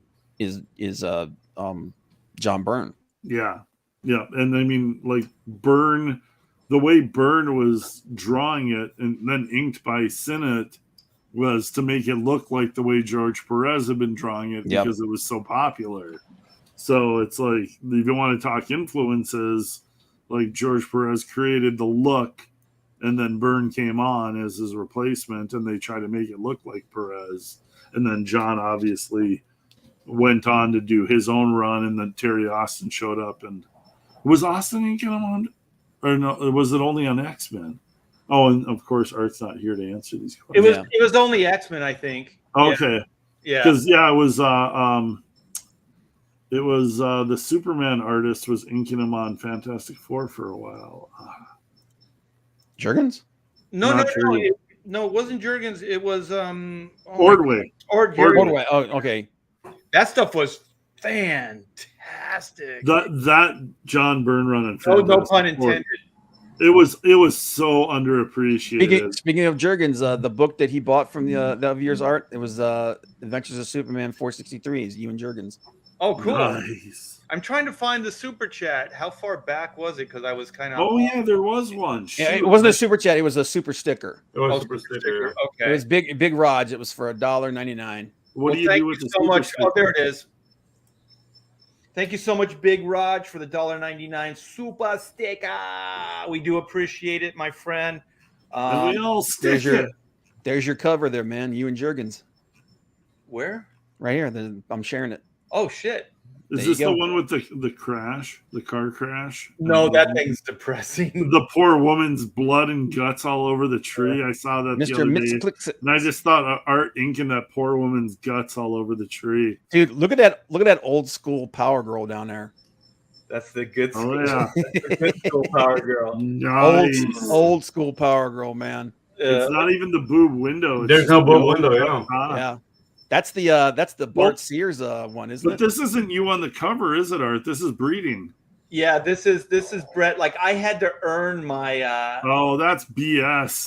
I could tell instantly that wasn't you on the cover. Yeah, I didn't get the covers till much later, but this would have been badass if I got. Oh God, yeah. Yeah. Like Brett's solid, but man, you put an extra splash of special on Jurgens. Well, there were guys that did like traditional stuff, and I always would describe it as like it's kind of a feathered brush look. You know, the hatching was like that feathered brush look, and it's great, and breeding's good at it, but it's not that contemporary or modern. Yeah, exactly. Like your incline made Jurgens pop a lot. Like this looks very like old school, like not modern, I would say. Yeah, this could be like Kurt Swan. This could be like any Kurt Swan, like house DC guy, you know what I mean? At the time. You know what though? You got the inside stuff, so I had no idea. You got you didn't get the skin, but you got the meat. Yeah. No, I got to do the covers later, but I had to prove myself. You know, I had to be worthy before I got the cover assignment. Mike Carlin was a pain in the ass sometimes. Well, and you get some of those editors that are old school, and they don't want anything to change from the past. They don't want that like newer look. Even if it's selling books. So it's kind of like pulling teeth with some of these guys, I would imagine. Yeah, I'm not sure. I mean, he always just said that I just hadn't earned it yet. So that was always his thing. So I don't know about that, but I think Slave Girl has earned like a couple backers tonight maybe would be nice. Oh, wow. Yeah, absolutely. Slave Girls, we're over 26,000. I couldn't be more happy with the way the campaign is going. I'm working on pages on finishing the book now. It should be done by the end of the year and shipped out then. If you're into sci-fi, if you're kind of into some adult humor and if you're comfortable with a little beautiful girl nudity, The Slave Girl from Planet X is the book for you. Kind of a humorous take on the old 50s sci-fi stuff and Star Trek. We kind of make some jokes towards that. And there is an adult variant cover that is tastefully drawn by me. Very tastefully. But fun book for adults, adult humor. And this book actually leads directly into me and Mandy Summers' book that we'll be launching this fall of Slave Girl versus Pirate Queen. So this leads right into the crossover. So if you're interested in that kind of stuff, this book is for you, definitely. This stuff looks great, man. It looks great. Yeah, let me see. Can you see Tropical Magics now? Oh yeah. Yep. Dude, Yeah, I'm in the middle of the printing dance, guys. So it's getting closer. It's getting closer. I'm getting questions asked by the printer. I'm answering them, and yeah, it's in the process. So you're gonna get your book soon. Well, let's get some more backers here. Pedro is closing in on 4,000. 76 backers. I think we can get that up to 100 before print time. So if you guys haven't seen this is fantastic. Humorous take on comics here. The character designs are fantastic. Pedro is a badass mofo. There's a cover here. Did you put the new cover up with the inks on it? Oh, the new cover? No, I have to update that. It's in the updates. I put it in the updates. Okay. Yeah. Is it one of the newer updates? Yeah. Let me go to the updates. There's only 3 updates, so it should. Oh, there it is. Yeah, baby. There you go. So yeah. Ink by RT, and I can't contain myself. Hi, Mom. So this is us making some tropical magic. You and I. Oh, yeah. Sweet. Yes, sir. Yes, sir. Dude, I can be prouder of the results. The sweet tropical magic. As Inko would say, that's good inks. That's good ink. That's good ink. Good ink. I like that. All right. Well, what else did we have? We have you know what? I think Silvestri, some of that stuff has come to light. Oh, yeah. Was it you, Clint, or was it Bob? Somebody had some. Yeah, I'm sharing there's a page out, or there's a. Yep, exactly. Here, let me pull it up, and I can finally happening. Yeah, and I mean, if you're a Silvestri fan, you've been hearing about this book for a long time. Oh shit! Look at that thing. And I mean, just look at the line work, and I mean, this is where an artist is like talking and like controlling the coloring and everything, because all of Mark's line work isn't in that, and that's some delicate line work that he's making sure the colorist does not like obscure. So I've heard about this book for the last literally probably going on a decade, and he's been drawing this for probably that long. I heard a rumor that he was arguing about once he found out what Sean Gordon Murphy was getting for his Black Knight books or White Knight books, that he kind of wanted to renegotiate. They must have came to an agreement, because now all this stuff has come out and DC has officially announced it. Oh shit! Look at that. Yeah, this looks so much fun. Silvestri is one of the top guys. It looks like the Joker's working with Batman here. This is weird. It's called Batman Joker. Let me see. Batman Joker, the Deadly Duo. So it's almost like Batman and Joker teaming up, which is an interesting, different twist storyline wise than has happened before. So you guys remember there was an Image book called The Deadly Duo? Oh yeah, that was Eric Larson, and it was a Batman ripoff character. Yeah, it wasn't Eric Larson created it, but wasn't it not Bart? not Bart Sears who did the artwork for it. He knows Andy Smith did a mini series for it. Yeah, I drew a backup story for Eric Larson that had the characters in it, so I got to draw them in a story. But I think Andy Smith did the mini series for Eric Larson featuring. That's Capullo right there. Yep, and then Capullo did a variant cover. Oh shit! Geez, look at how ugly that is. That is nice. Oh, Kelly Jones did a that's coming up. They posted all this stuff. I think Kelly posted it. It's pretty killer. Oh, dude, look at that! Wow. Kill Cat and Kid Avenger. Yeah, the Deadly Duo. There it is. Yeah. Kill Cat was the other character. Kill Cat. That's such a 90s name, man. Oh, so there's the Kelly. Yeah. Yep. Boy, look at the loins on Batman there. I don't know if this is Kelly. I think this is somebody else. He's got. There's another. Kelly's is coming up. It's a double. Look at the bat loins and the upper thigh muscle. It's a little droopy. That's all that thrusting, man. Yeah, I'm not sure that is anatomically correct. Look at Silvestri's Harley. That is just exquisite. Now, here's the thing. Does Mark, this is something a lot of people have said, and I want to get your opinion on it. Does Mark draw all of his women like strippers?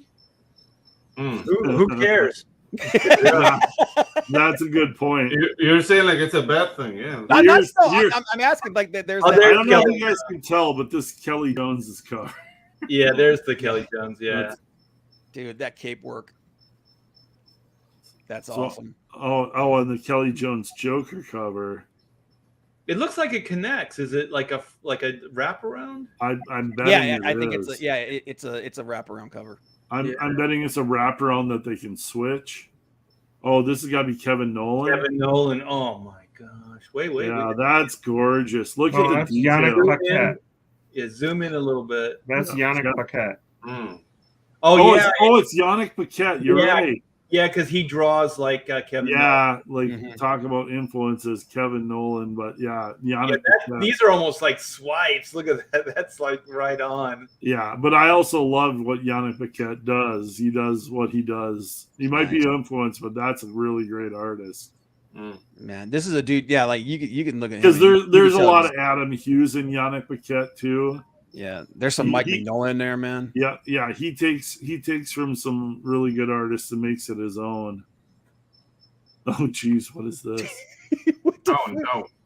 This looks like maybe one of the more modern artists. Mm-hmm. The modern artists at Marvel. Yeah. Okay. So here's interior pages by Silvestri. Yeah.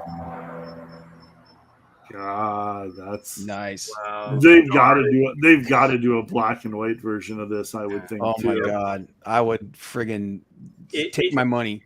If it was oversized, like 11 by 17, that's black and white, I would. Oh yeah, that's the only. You want. That's the only thing I'm disappointed in this.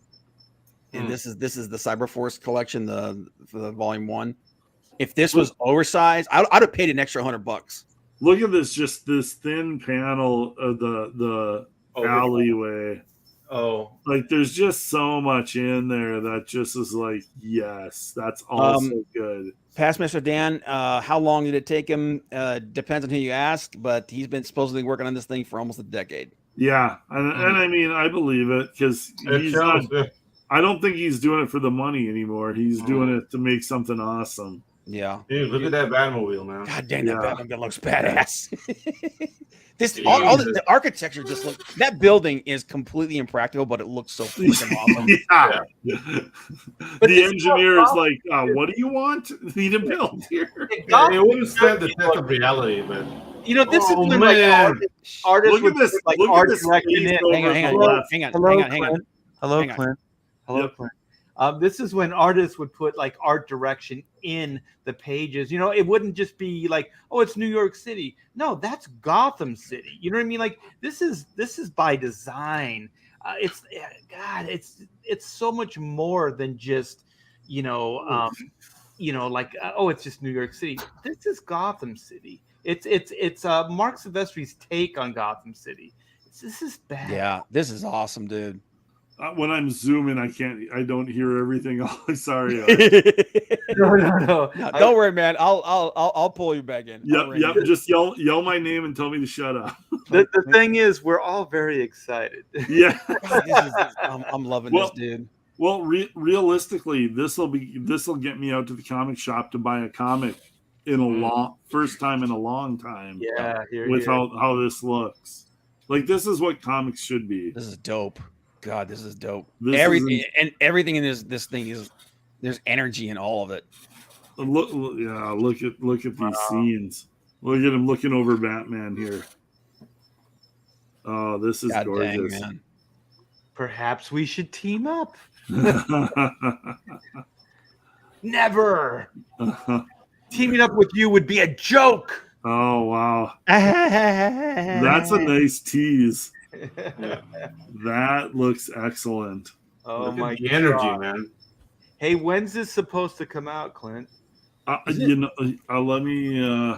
It's supposed to be in a couple months, isn't it? Is it in the article? September. I would assume. Yeah. September. Yeah, it's supposed to be. Yeah, it's supposed to come out soon. November. Yeah, the series will launch in November. So it was in 2018. Oh, the DC verse teased the Black Label. It was announced earlier than that, though. So the series will launch in November. So something to look forward to this fall. Yeah. Well, Hugh asked the question. Yeah, Hugh says Hugh can draw. He says, "Are you taking bets that Silvestri's book will be woke as F, like everything else?" I don't think it will be. I would almost guarantee it won't be. Yeah. I'm not a betting man. I will not take that bet. Who can say today? But I'm looking at that book and like I've bought shit books before because the art was amazing. Yeah, exactly. Who's writing it? Is Mark? I think it's Mark. Yeah, and if it was 10 years ago he started this thing, I don't think it's going to be woke as F. I think it's going to be kind of standard Mark Silvestri fare. The good thing about like artist writer is Mark's going to be writing everything he wants to draw. You know what I mean? So it's all going to be like inspired and just badass looking. So November, yes, September is usually a dead month. Traditionally, not a lot of entertainment comes out in September. So November sounds more. More. I don't know if it's a Black Label book. Is Black Label even still a thing? I think it is. This is supposed to be Black Label, right? I think so. Sure. I think it's. I think it's. Still around. 7-issue Black Label series. There you go. Yeah, it's still DC's new version of Vertigo. It's like their off-brand thing. Well, Silvestri wrote a lot of those Top Cow books, especially early on. Mm-hmm. So Craig, he has written quite a bit. I think just as far as writing recently or even drawing recently, he hasn't done much.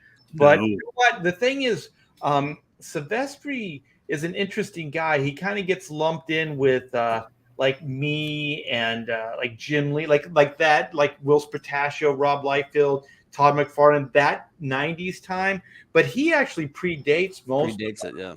Yeah, so he's always been an older guy. I mean, he might even be like pushing 70 right now. You know what I mean? So he's not a young guy. What was Mark doing before he landed in X-Men? Because he was at Marvel, like you're saying, he was there earlier than that. What did he do? He did that one. God, what was it? That the graphic novel. He's 64.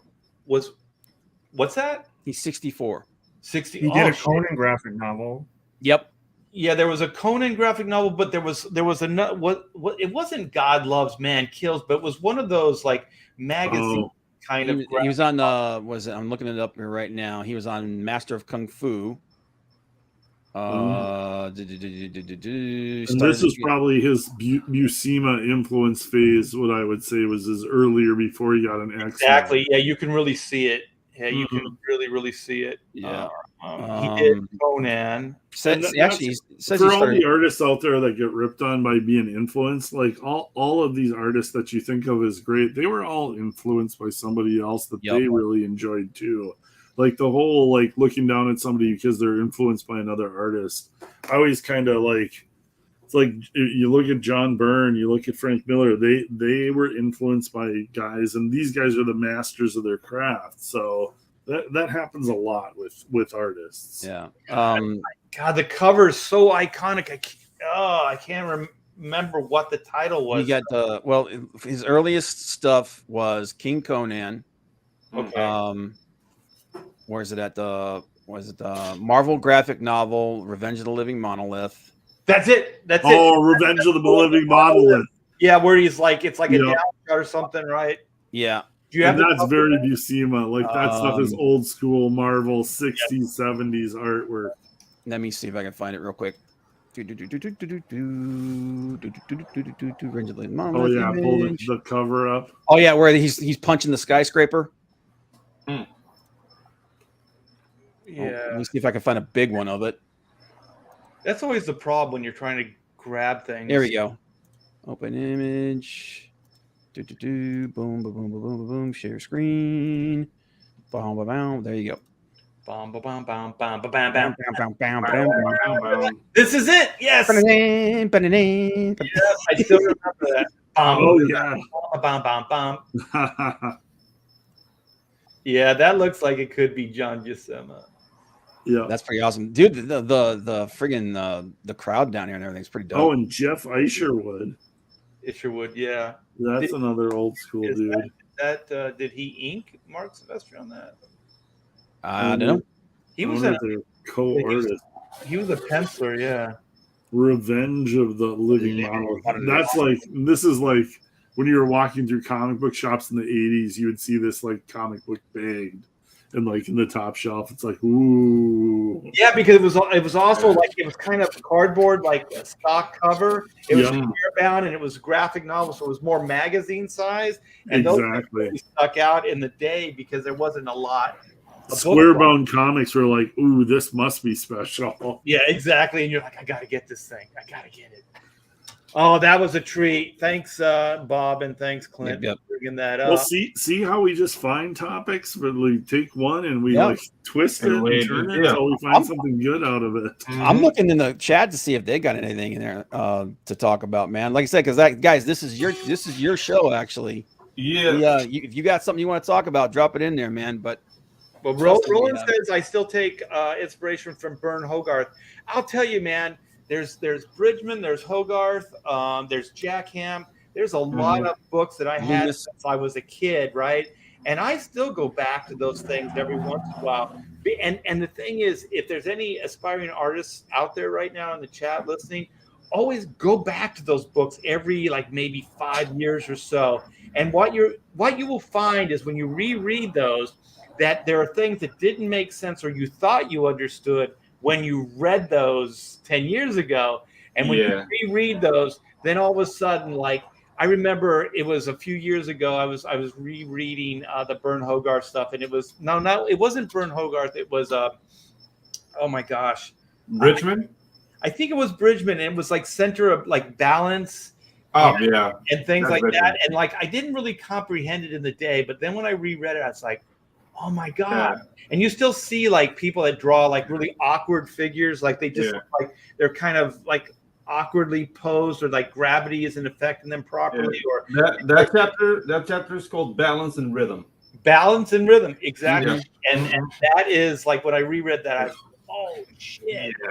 This is like I'm actually going back through Bridgman's book and then just copying everything. Dude, like I don't know, like I appreciate Byrne Hogarth, but in my formation as an animator, Byrne Hogarth was not well liked. A lot of people. I hear that from a lot of people. You know what Byrne Hogarth's anatomy taught me is memorizing shapes. Because one of the things that they teach you, what's in there is like memorizing shapes. So muscle groups, as shapes, things like that. But I'll tell you, the great Byrne Hogarth book is Drapery and Folds. Yes, that is where he shines, man. Yeah. Don't get me wrong. Don't get me wrong. I appreciate Byrne Hogarth like to death. But when I got the books, even teachers, I'm like, "You're reading that?" Like, yeah. Well, even Byrne Hogarth's Tarzan, and even in the anatomy book, there's awkward stuff. Like there's some really weird shit. Weird posing. Yeah, because I mean, sometimes in Exaggerators he tends to break the form a little bit here and there, but dude, that like his muscle groups and how he explains things, superb. Yeah, it's pretty good. Yeah, I think as far as comics, when I broke in, they really recommended Bern Hogarth, and I think it's because it's probably one of the easier books to comprehend. Mm-hmm. You know what I mean? Like the Bern Hogarth stuff, you know, is kind of easier. I think more of an introduction to it. Yeah. For example, there's another guy who doesn't get that much love, but dude, that guy's amazing. Glenn Vilpool. If you can get like the Glenn Vilpool drawing manual, like dude, he will explain to you how to capture energy. Yeah, there was Andrew Loomis too, which was Andrew Loomis amazing too. Yeah. So I do have. Well, you know what? I'm gonna do this. Where's Todd? I'm gonna do this. Todd's got a question. Past Master Dan said, "Todd, you got anything coming out?" Oh, yeah. Todd is out of commission. Yeah, I'll be right back. We'll ask him that question again. Yeah, later. But I'm gonna share something very dear to my heart, and it is a book. Oh, yeah. It is a book called Black and White, and I'm telling you, if you guys haven't backed this book yet, do so, because it is the work of my career. I used to be a little bit uptight about saying stuff like that, but it really is. It's shaping up to be like, I look back at the pages, I'm like, holy shit, man, I drew that. You know, like there's some stuff that's really, really good. And I'm usually not real happy with anything I do. But there's some stuff in here that I'm just kind of pulling out of who knows where. And this is a culmination of, you know, basically 40 years in the industry, a whole lifetime of drawing, and absolutely no compromise. When I decided to be CG and to do creator-owned projects, there was one mantra I had, and it's like zero compromise. So with this story, there's going to be none of that. There's going to be no shortcuts, no shenanigans, no I got to get, take a cheap misdirect to get something done. There's going to be none of that, you guys. Every page is going to have everything I have to give in them. So this is Black and White Volume 2. This will be the epic conclusion to the Black and White origin saga. In a world where law and order is often blurred to gray, you guys, justice can only be black and white. We are at 111,825. We are closing in on 112K. That would be phenomenal. We have 1328 backers. Thank you guys so much. I cannot put into words how thankful I am for this opportunity that you have given me. So, like I said, if you have not backed this book, please do so. This is the main cover. They're back badder than ever. So this is my pencils and inks with the great Stefani Renee on colors. I made that announcement a couple days ago, but Stefani is doing all the interiors and everything. So he is kicking ass. And then we got some cool talent to lend their hand in this campaign. We got Kenneth Rocafort to do a variant, black and white, battling some bad robots. And that's a J.J. Abrams poke right there. And so then we have Joe Bennett with Kyle Ritter's colors on there, and my finished inks. So that was fantastic. And then there's some guy named Pedro Ang that lent his talents to do this high octane animated adventures book, which I'm very, very proud of. Pedro, this is his first comic book work, and it is fantastic, man. Right out of the ballpark. Thank you so much, Pedro. Oh, thank you for the opportunity, Art. I can't believe it. Yeah, you kicked ass, man. And we got the great Von Klaus from Monster MD on the as the writer on this, and this will not disappoint. A lot of fun. My wife and I right now are editing the dialogue and doing balloon placement. So this will go off to the letter very, very soon, and then off to the printers, you guys. So, things are moving forward. We have Volume 1 second printing. This book has already come back from the printers. So we have this book in the studio here, and it is ready to go with this great new cover by myself and Kyle Ritter. Comics Gate his own Kyle Ritter. We got Greg Capullo doing a variant from the 90s with a remaster ink job and brand new coloring. So that thing came out cool. We got original story layout pages for you guys. I was going to say it's the only place you can get original artwork, but that's not true. We just added an original page to the campaign here. So we have that. Let me see if I can find the new page. There it is. Original page 20, and it has not gone yet. So we have that here as a original art tier. So you guys come by, check it out. Links in the description. All these books, all these campaigns are in the description as well. So we have Tropical Magics, a link in the description. We got Slave Girl from Planet X. We got that link in there, and then of course Black and White. Yep. So, Roland has a question for you, Art. He said, "Does this campaign have add-ons, or will I have to order the Joe Bennett cover separately?" there are add-ons. Yeah, you can get the Joe Bennett as an add-on. Definitely. I think you can get all the books. You can get just about everything as an add-on, even the layout pages. The only exception, I think, is the Greg Capullo. And the Greg Capullo is only offered in the I think it is in the Black and White Jam tier. And the reason we did that is so we can control it, because we have limited amounts of those books. So that is a limited tier, and that's the only place you can get that variant. And once those are gone, they're gone. So yes. So we have, just to throw out there for the last half hour of the show, we have Ezra Miller's. Yeah. Okay. You gotta. I mean, it's just the gift that keeps on giving. So I mean, how can we not? Well, you know what? Let me throw this out there, and then you can comment, Bob. But my thing on this is, I think the new angle is that the hypocrisy of Hollywood, right? So Johnny Depp gets canceled. He gets aced from Fantastic Beasts. He gets fired. All this other stuff on a woman's hearsay. Like there wasn't even a trial yet, right? And so then there was the most recent trial. Amber Turd lost, and he's still without a job, right? Ezra Miller, there's videotape of him abusing pregnant women.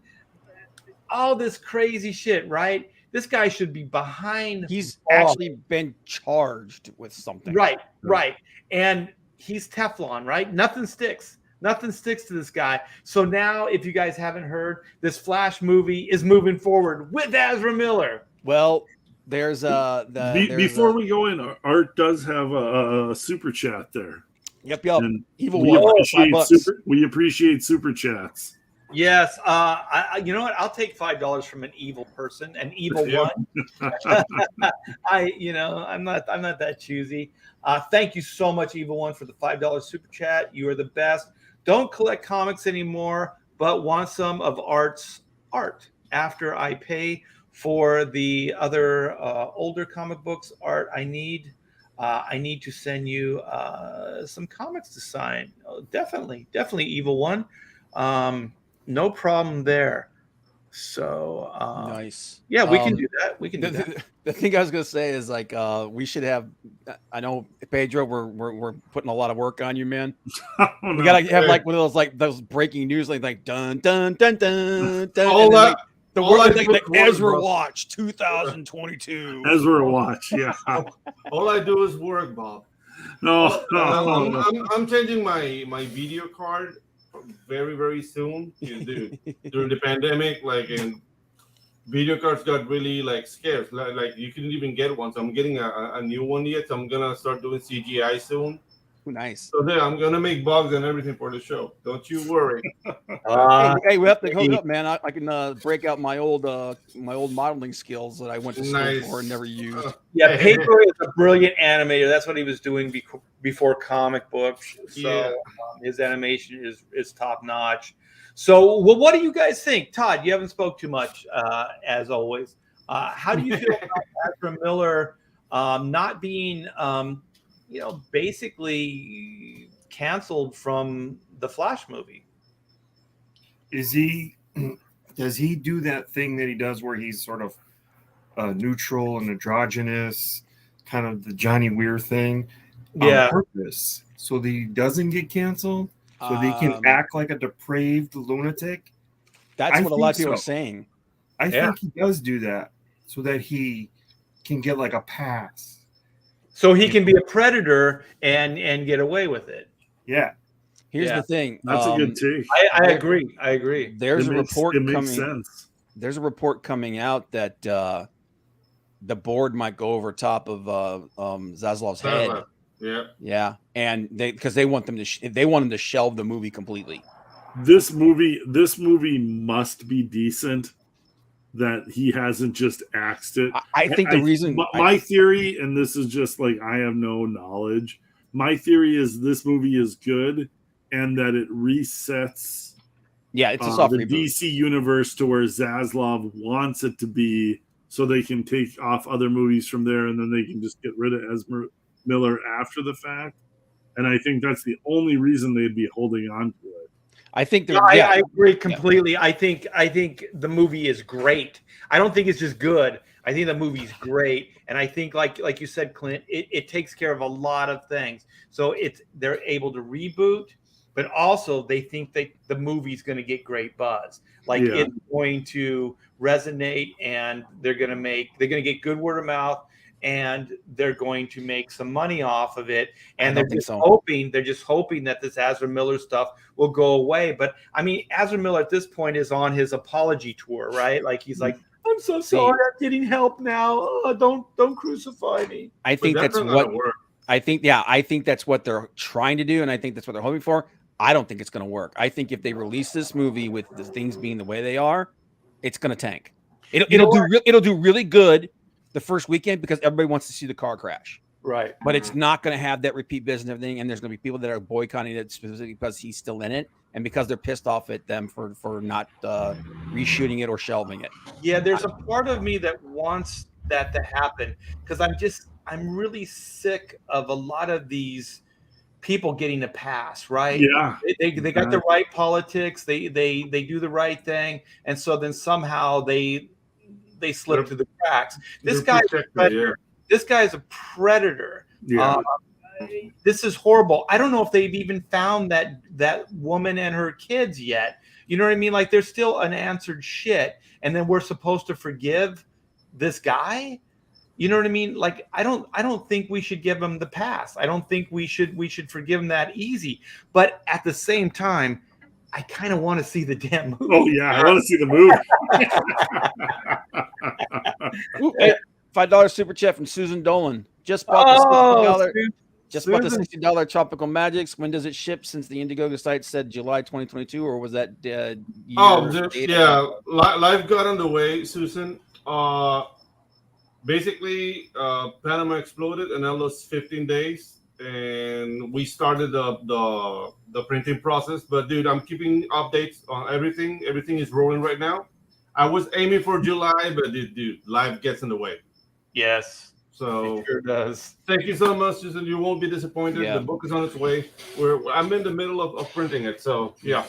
I think the reason why, getting back to the movie, I think the reason why that they don't want to cancel it is one, this is supposed to be the soft reboot. Wait, hold on, Bob. I just updated Tropical Magics 1. You know what? Screw it. Let's do this. This is Pedro's time right here. I should have waited. But I think we can do this tonight. I think we can do this. If we all pull together as a team. Yes. Okay, Tropical Magics, I just updated. Refresh. It's 3,933, you guys. All right, guys. Thank you so much, man. Yeah, like one or two backers. 70 away. And we can get 4,000. We can get 4,000 even, or beyond. So you guys, just one backer could make a very happy man. No, bring the doggers in, man. Yeah. People love dogs. People love dogs. Yeah, they love dogs. They like sell comics. Get Eagle in here to shill for this book. Come on. Yeah, people love dogs and people love Pedro Ng's Tropical Magic. So awesome. So Awesome, very man. good, very good. And like I said, the link is in the description. And I think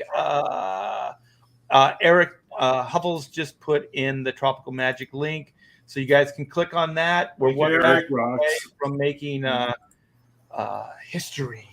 Yeah, do it. Do it now.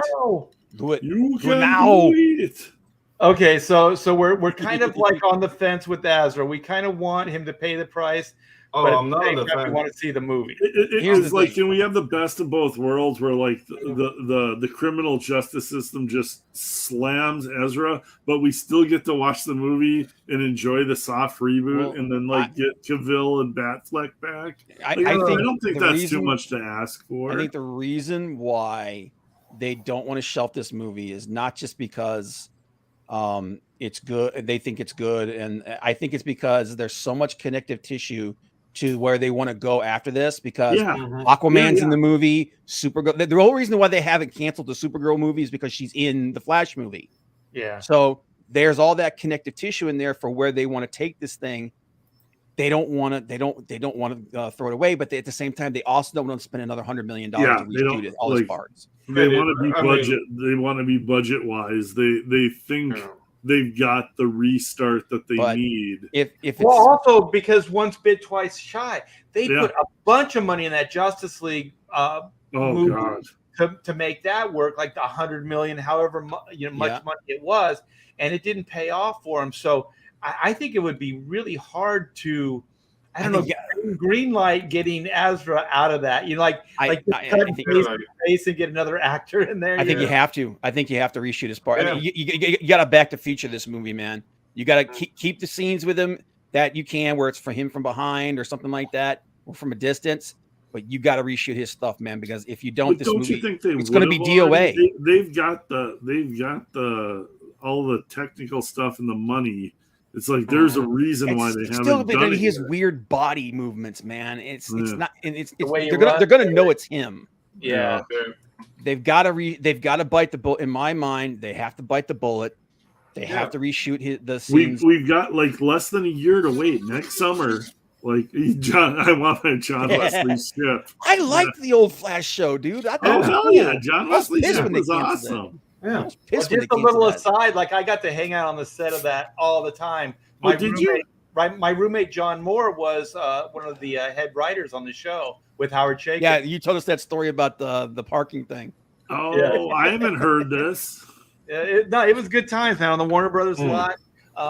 Getting to hang out with those guys, and I remember, I think one of the problems with the show, and I remember them talking, and I'm just opinionated. It doesn't matter. That's why this Pontificators show works so well. Is him and Howard, John and Howard were talking. And they were like, "What can we do? What can we do?" And I said, "Do the '66 Batman TV series."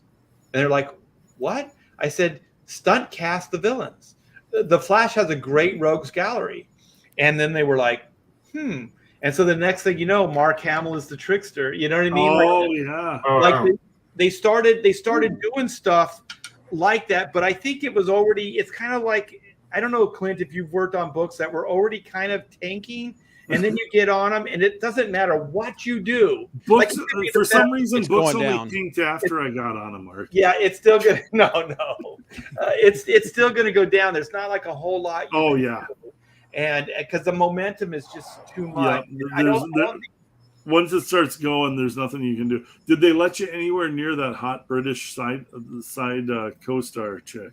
What is her name? I remember her. She had the British accent. She's married to that guy from LA Law. What was his name? Corbin Burnson. Corbin Burnson, yeah. Oh yeah, she was all right. Yeah, Corbin. And the cool thing is, like, a lot of the Lois and Clark sets were the same as the and things like that. And so you'd walk the back lot and you'd go, "Oh, I recognize that. You didn't get anywhere near Terry Hatcher in her prime, did you?" No. Sadly, no. But I thought that they had potential. But one of the things I remember that I figured out with Howard specifically is I think he wanted to write more of a procedural like cop drama. Sure. I mean, he didn't have a lot of interest in the Flash, and I think that also appealed to the studios because it's cheaper. You know what I mean? Every time you bring the Flash in, there's special effects involved, and it's expensive. Oh yeah. So I think what happened is because if you guys like Danny and Paul, like Paul, was it Paul Bilson? It was basically the guys that did the Rocketeer. Those are the guys that oversaw the Flash TV series, and that pilot that they did, they produced and they directed and wrote. It was awesome. It was fun. There were a lot of just speed gags and stuff. And so the thing is, like, I don't think Howard had much interest in writing fun speed gags. So I thought that the show was a little bit too, like, the tone wasn't fun. It wasn't as fun as it could be. And then later they started trying to introduce that, but I think it was too late. Yeah. Yeah. Well, so I got a season out of it. One of the topics we were going to talk about was She-Hulk, and just what you're saying to the Flash there is I saw the main writer of the She-Hulk just being like basically saying that we like tried to cut back on the CGI as much as possible, and like it shows. Yeah. Well, but not even just the quality of the CGI, but the amount of the CGI. Yeah. And what I'm wondering is from the commercials, if we haven't seen about 90% of the CGI that's in the show already, and it's going to be a whole lot more realistic human lawyer stuff with just a splash or a dash of CGI gen in there. The thing that sucks about that whole thing is, look, I want to like this stuff. I really do. You know, I'm a comic book guy. I like seeing comic book movies and comic book shows. But every time these people on a show open their freaking mouth, they say something that makes me go, ooh, okay. Like when they say, I said, we didn't know how to write this show. And I'm like, you're not instilling confidence in me, guys. Yeah, exactly. It's like, and then like the whole thing of like, well, we didn't know how to write a courtroom drama. I'm like, most of these shows should not take place in a courtroom, man. Psych, one of my favorites. It's the Magic 8 Ball. So awesome. Corbin Burnson was the. Corbin Burnson was the dad. Sean and Gus. So actually, so getting back to the Ezra Miller thing, First Watch said something that it's interesting.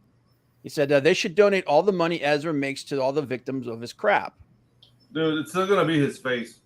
Well, I mean, what I'm saying, what I'm saying, deep faking him into the movie. Well, would them making that donation soften this thing enough for it to succeed? No, I don't think so either.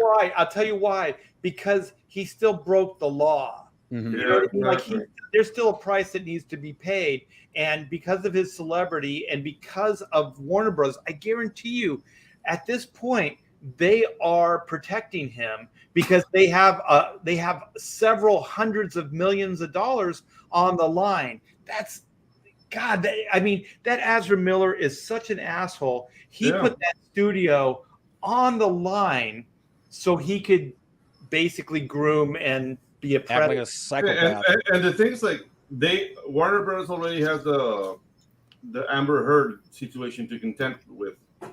That movie's in jeopardy because Amber Heard is there.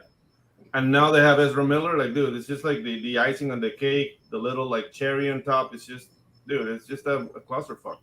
Yeah, the thing is, like Amber Heard is easy to throw, like sweep under the rug, under the carpet. But Ezra Miller is a little tougher because there are strong feelings. I mean, obviously, the five of us and the people in the chat right now are already kind of like, well, we're not ready to forgive him. You know what I mean? Like, he hasn't even really successfully paid the price for his actions yet. If that was you and I, any of us, we would be in jail right now. We'll be under the jail.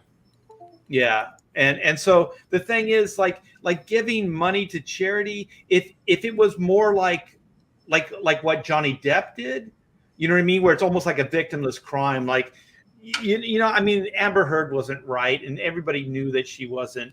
She was just making shit up. No. But like if he was to give money to charity, I think it would work better. Or if it was like like a non-criminal offense, like, you know, if he, you know, was, I don't know, I can't think of a scenario right now, but if it was something that wasn't quite like, you know, like a good type of criminal activity, I think you could, you know, put on a good face and pay, you know, some money or do some public service and things like that, and make people like you.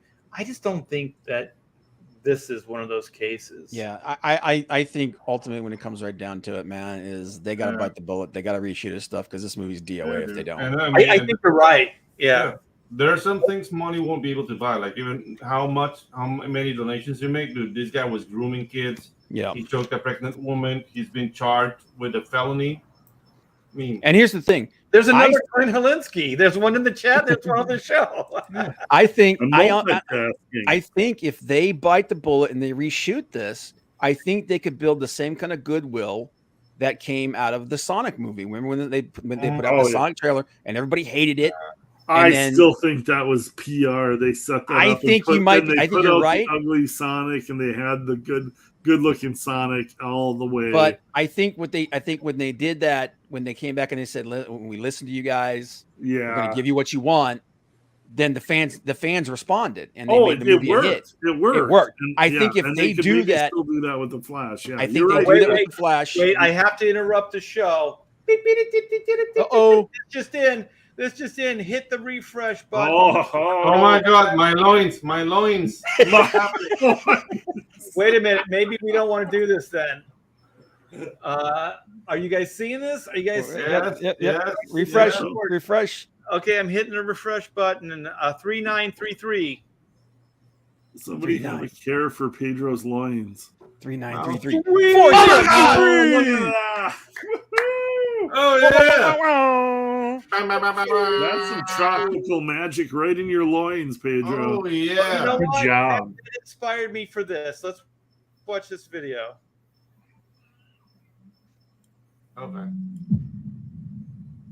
There we go.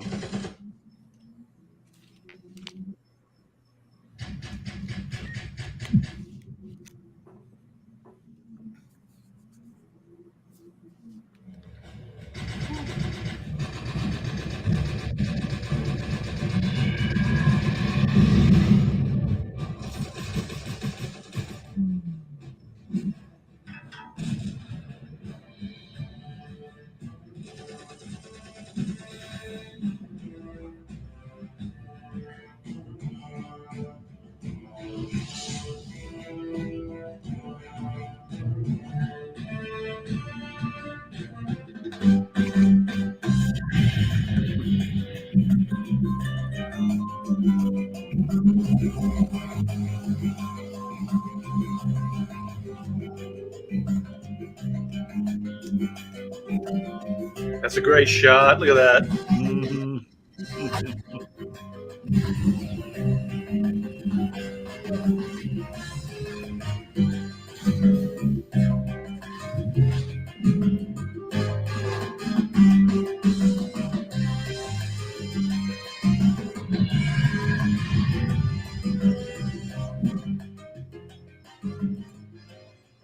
Nice. Congratulations, Pedro. That was amazing. The book looks great. Yeah, Let me see. Yeah, it does. Everybody in the chat, you guys kick all the ass. Oh yeah. Yeah. Thank you guys for that. That's awesome, man. There's some No ace doubt. kick. And thank you, Eric, for reminding For us. the heads up, yeah. And also putting the links in the chat. Once again, all the books that are in demand, their links are in the description. So, you know, there's Black and White, there's Slave Girl, and of course, Tropical Magics. So, where were we? We're talking about Azra. Yeah, I think we're done with that subject. Yeah. There's no getting around it, man. They gotta reshoot that. Yeah, they got to get rid of them. Well, this is my take on what Warner Brothers is going to do. Okay, so I think they have the reshoots, because I've already heard what's his name, Zaslav, say that some things we're willing to kind of put money in, like some of these things we're willing to put money in. I took that as maybe reshoots with Aquaman, maybe with some of the Flash stuff and things like that. Okay, but if you think about it, you don't want to spend the money. The movie's great as is, right? The only problem is you have this actor that's problematic. Right. So if you can throw out there, just like as a press release, it doesn't cost them any money, and just say, Ezra Miller is getting help. He's so sorry for this, that, or the other thing. He's going to repent, and everything is going to be great, right? You put that out there, and then you see what the response is.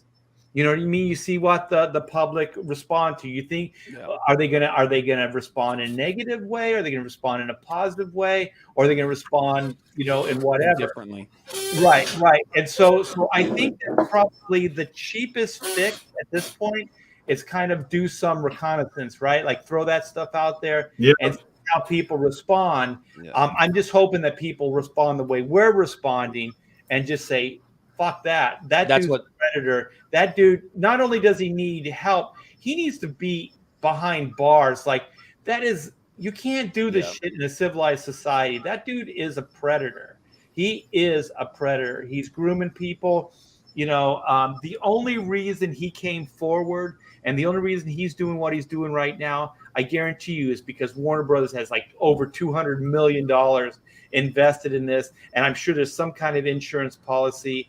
And if that guy ever hopes to move forward, not just in a career in work, but just as a human being, he's going to have to play ball. You know what I mean? Like he's going to have to do this. Otherwise, he will go to jail.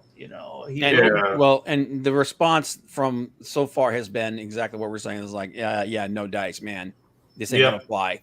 Mm-hmm. You got to either shelf this thing or you got to reshoot it. Yeah, I hope they reshoot it, because I thought on one hand, in the Justice League movie it worked, but it wasn't really the Flash.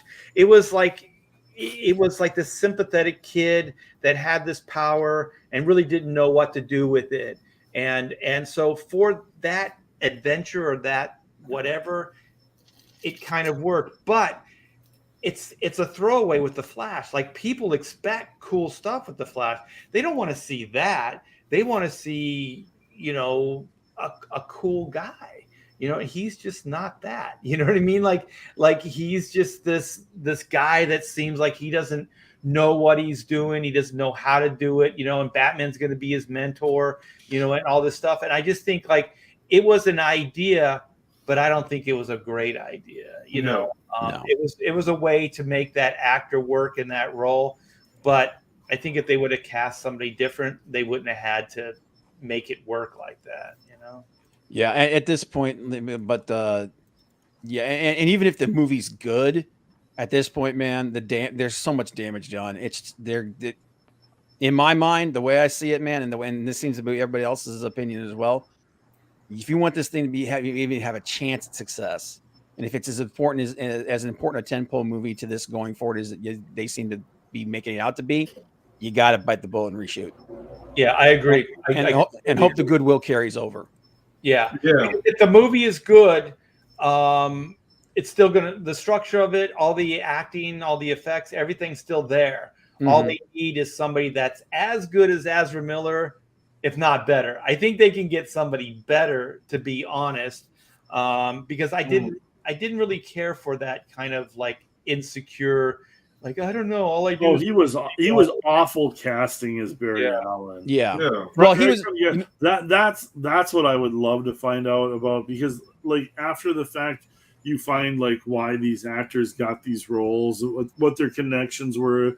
Like it's not usually they're getting cast because they were the best actor to show up for the thing. It's all nepotism and Hollywood. Like the weak link to me in that like Justice League movie would be the Flash and Cyborg. Like, nobody knew who Cyborg was, and Ezra Miller was like he was one of the. Ezra Miller was one of the. Well, he was one of the big up and coming people because he was cast in the Fantastic Beast movies. And there's another movie he was a part of. So he was the guy du jour. Okay, you know what I mean? He is. He's like Shia LaBeouf. Yep. Yeah. Like he's weird. like this whole new level of like, because Shia LaBeouf was just kind of self-destructive. Yeah. Not only is Ezra Miller self-destructive, but he's going to bring a bunch of people down. Yeah. Yeah. The difference is Shia LaBeouf is actually a decent actor. That's true as well. Yeah. But you know what? I think. But he was cuckoo for Cocoa Puffs. like my favorite Shia LaBeouf acting role is where he gets his ass absolutely kicked on that sidewalk in Europe by that big redheaded dude. Where like Shia was like, "Hey, I'm a movie star. I'm Shia LaBeouf. I'm gonna kick your ass because I'm that guy." And this big fat redheaded dude just pounded the piss out of him. It was just absolute perfection. Yeah, it was that and his do it. Yeah. Just do it. Well, thank Joseph Dredd. I like the Cryborg. Cryborg. Oh my god, he was Cryborg. But oh man, yeah. I mean, he's still trying to take down Jeff Johns. Like I said, that conversation with Jeff Johns, like this Cryborg, the cyborg has a dick. Like, thinking about that. Like, you don't know black people the way I do. We all know about it. That was some guy. We're not. This guy reshot some, like, remember when in Revenge of the Sith when they first becomes Vader, and then he wakes up and goes, it's like, where's R2? It's like I don't know. He's like, hey, I freaking love it. He's like, wait a minute, how can I feel my penis? Whoa. He's like, come on, it's not even one of the things that got cut off. Obi-Wan had the high ground. Yeah, but could you imagine like James Earl Jones asking George Lucas, like, but does Darth Vader have it? Does Darth Vader? Was it Mallrats? Does the things dick turn to rock like the rest of it? Is this dork turn to rock? It's like, well, we didn't do things like that because of the comic book code. Yeah, dude. It's like, ooh. You know what? The thing too that this pisses me off about Hollywood, right? They have almost an unlimited budget, and that's the cyborg costume that we got. That's the visual. That Flash costume. That's what we got. Like, well, he put it together himself. You know, the Flash costumes from the show look better. Yeah, from the CW show. The TV show Flash costume is eminently better than the movie. Way better, dude. It's like not even close. The cyborg for Doom Patrol looked better than the freaking one in the freaking I will say this though, when you see him morphing at the end of the movie, that version of him looks far better than the one we got in the movie. I'm like, that's what it should have been the whole damn time. Well, they explain everything. There's a story point for everything because his technology was based on the mother box, and so the mother box, you know, the way the technology looked and everything, it looked like his suit. But that's still bullshit. People don't want to see that. And then the Flash suit, like, oh, it's a bunch of like heat panels connected, but they're also loosely connected, so there's like gaps between them. Yeah, like if there truly is heat friction, and you're bringing that into the story, right? That's what you're saying. They're heat panels. Well, he's still going to get fried. You know what I mean? Because there wasn't no separation in that stuff. It was asinine. It was dumb. Yeah, and here's the other thing too that D-Rail brought up is, and if they decide that they do want to cut that Supergirl movie, if they do reshoots, they can just cut her out of that. Right. So, which I think they should. I think it's all, these are all bad ideas. I think the Batgirl thing was a smart move. Yep. I think that the Supergirl, letting that go, will be a good move. There is some Zack Snyder casting that I really, really like. There's two actors that I really like that were in the Justice League movie. I like Jason Momoa. He's transcended Aquaman. Like that's my Aquaman now. I don't think they're going to be able to recast that in any way that's satisfactory to me. And then the other one is Gal Gadot Gal Gadot. Like I don't think, like for me, if they try to recast her, or like, you know, another Wonder Woman, it's not going to work. Ben Affleck, I think you could do. Even Henry Cavill, I think Cavill's got to be in there, man. Yeah, he's got a receding hairline. Like that dude's got some weird shit going on. I don't think he's staying it. Like in another couple years, I think that guy's not. It's gonna be bold. But I don't know, like the things like the way they've done to Batman. Like I think next is gonna be like Christopher Walken. No, I don't know. Like they're very bad.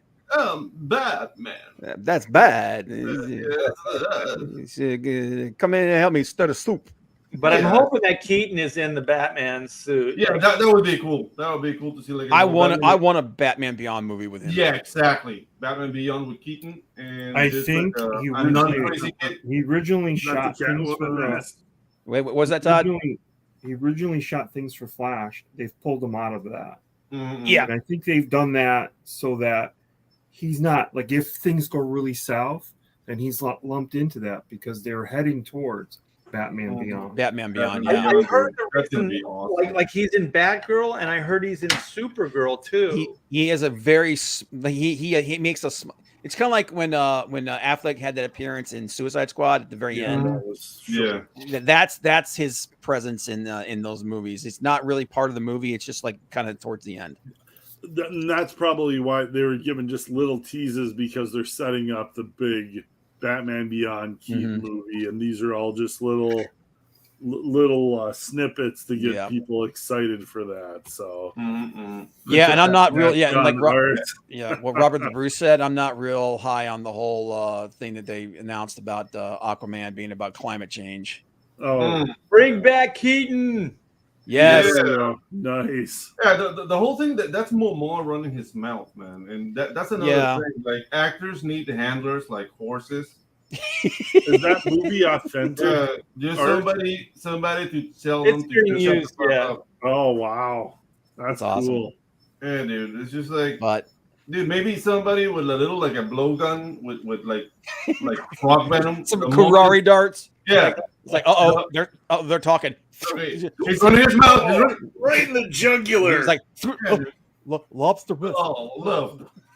And that's but dude, because I've had it with these actors. You didn't go to college. You're not a worthy. You're a guy who pretends to be something on screen.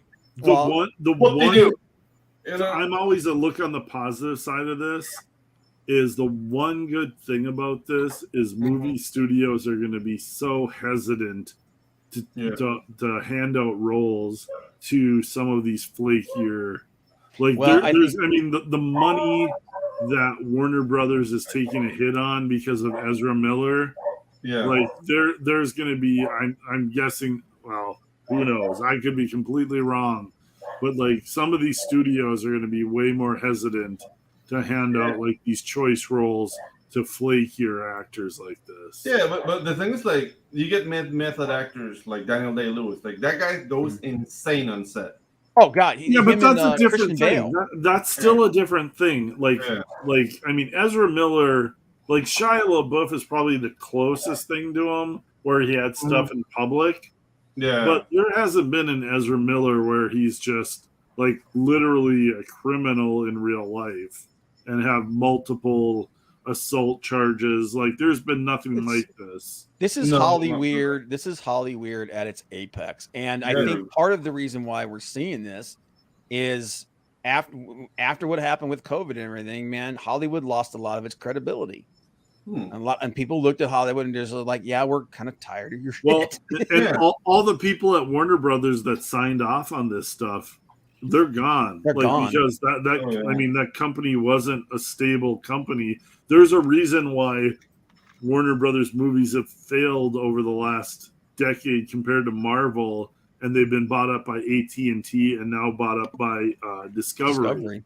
Like if they were making movies that were making the money that that Marvel is making, it'd be a different situation. But this last decade of Warner Brothers has just been a decade of failure after failure, and everything they've tried hasn't worked to the point where they're just trying to scrape through it now. And it's the third regime, and all the people that have signed off on this are like looking for jobs and on the unemployment line. Yeah, so that should be a warning sign to other studios that this is the path that happens. But Clint, I think it's more general than Warner Brothers, because you see every franchise is dying. Star Wars is not even a shadow of what it was.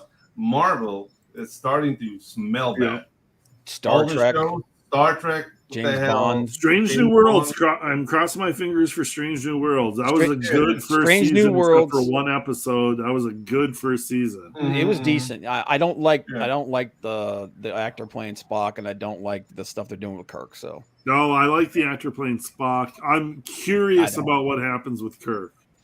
Supposedly they're going to meet up, which I'm like, that's not the way it's supposed to happen. Well, I think there's going to be tangents. So this is going to be a whole different reality than the movie reality. Oh, Bob, can you handle it?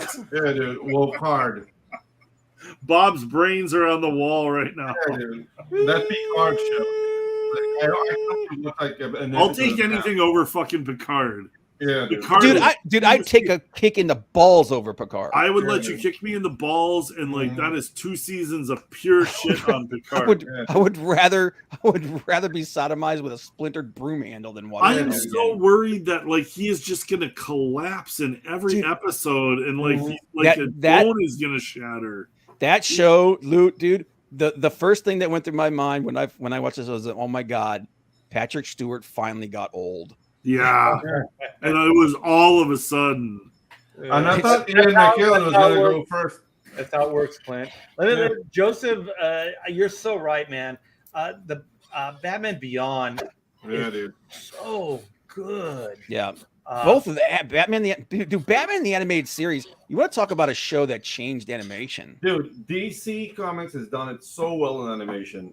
And Marvel hasn't even touched them. Marvel has the X-Men and maybe Wolverine versus those. Oh, X-Men 95 is a great, great cartoon, man. But to me, DC style wise, just the whole panache of what they were doing is just way above anything. Yeah, Bruce Timm definitely had a massive effect. Yeah, but Denny, yeah. The thing is, I remember this was in the 80s, TV Guide when that was still a thing. And the Batman movies had come out, the first 2, and so the Batman animated was already going. And the article actually brought up, why don't they have Bruce Timm and Paul Dini working on the Batman movies? And I was like, yeah, why don't they? And then you realize that everything, Hollywood, there's such snobbery when it comes to features. Mm-hmm. They don't hang out with the riffraff, right? They don't cross over at all. They very rarely do. That's why you see the same buffoons. You see Bad Robot. You see J.J. Abrams. You see the same idiots fail upwards time and time again, because that's how it works. Those guys get seated in as far as power, and then to move them, to shift them, it's practically impossible, right? So then they just keep getting the same, all the good gigs, all the good jobs. To be honest, okay, J.J. Abrams does not deserve to get another franchise ever again. Every franchise killer, man. Well, you go Star Trek, Star Wars, and then he's being brought into the DCU, and then he's the one who announces the Ta-Nehisi Coates, Black Batman, Black Superman. It sounds like that has been shelved. I'm praying to God that is right, because I don't want him anywhere near Superman. It is shelved, but he made a deal going into Warner Brothers, there was multi millions of dollars on the line just to woo that guy, just to get him in to the DC franchise. And it's why? He hasn't even proven that he's worthy of this position. Yep. Show one hit that he's done on his own without ripping off stuff that came before him. He's got 0. His word. If you look at it's Star Wars. Even if they went based on the first movie, that Force Awakens, which was a hit, but if you go the trajectory, it could have worked. But we don't know what that trajectory was. So at this point, I still think that J.J. Abrams, especially since he did the last one, he's responsible for that franchise going bad. Star Trek, I thought there was. I'm not a Trekkie, so I know that this is kind of taboo. But that first Star Trek where they rebooted it with the timeline and all that. It was interesting. I thought it was interesting, and I thought it was a great way to move forward. It was a fun concept to like differentiate. Right. But also, the recasting of those guys was brilliant. I thought all those great guys cast, did a great job. Chris Pine did a great Kirk. And I thought like this is the way you can move a franchise forward with younger actors, and then you can kind of tell some of the old tales, but with a new spin on them, because it's kind of like the time, it's an alternate timeline. But shifted, it's an But alternate. the thing with JJ is he's got that early enthusiasm, and he has one good idea, and then he lets it just go off the rails. Like the second movies he's done in Star Wars and Star Trek were garbage. It was like bad after that. The telltale sign is how he finished Lost. Dude, before that, how he finished Alias. Yeah, exactly. He can start a story, but you need somebody to come in and finish it because he's not a finisher. He's the American. No clue how to finish. He's the American Rumiko. He's the American Rumiko Takahashi. He doesn't know how to end anything. Yeah, exactly. He doesn't know how to stick the landing. Well, this goes beyond like an ending. This is like, well, how do you continue the franchise? Because you don't really want to get to an end. I mean, in the case of Star Wars, it was three movies, so there was a definitive end. But like with Star Trek, I always felt like what they wanted to do is just keep telling stories in perpetuity. They wanted to keep going forever. And then I would imagine his DC Universe stuff would have had similar ideas. But these major studios, they have to look at Harry Potter, and they have to look at what the Marvel Studios have done, and they have to realize these franchise, like these are serials now. These aren't like trilogy was something that was like the big thing in the 80s and 90s, but like there's no reason you can't just keep printing money by putting out good product with the right IP, with the right franchise. And I think that was what their plan was. That's what their hope was, but then they brought in the wrong talent, and I mean they crapped all over it. Yeah, there's one thing that J.J. Abrams does, and he's notorious. I've heard a lot of YouTubers talk about this, and this is bullshit.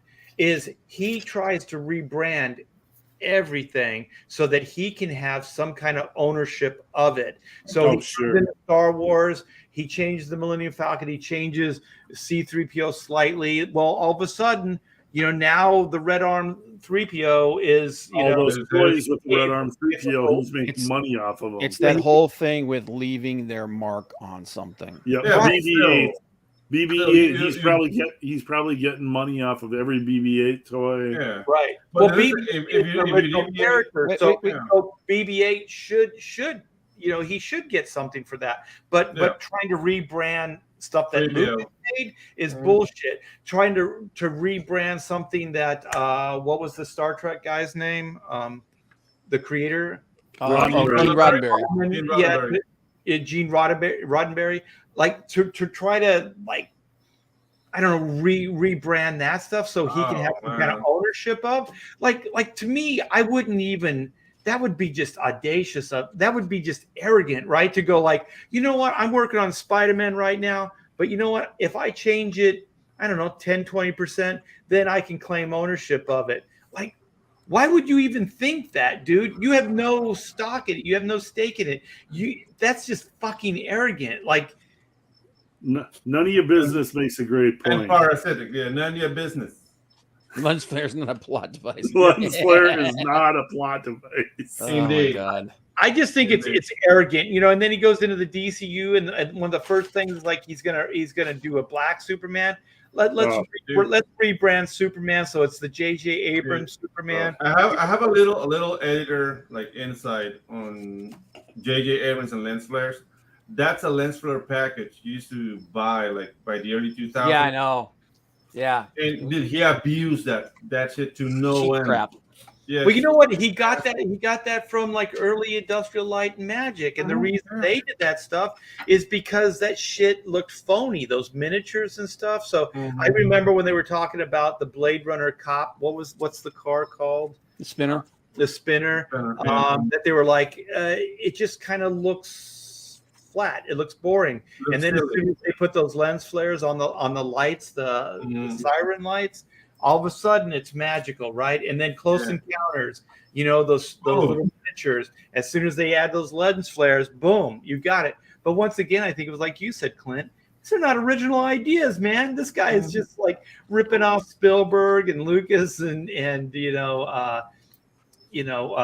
off as his own and like steal from the best and hope everybody that's watching has forgot about it. It's all me. Look at how smart I am. Yeah, look at this. No one remembers Ridley Scott's Blade Runner. We are at. Who saw that movie? We're at 2:15, Art. All right, man. Well, very good, man. So I'm gonna leave you with this gem, and then we're gonna check out. Completely original. I love the funky guitar.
Good night, everybody. Thanks for tuning in. We'll see you next week.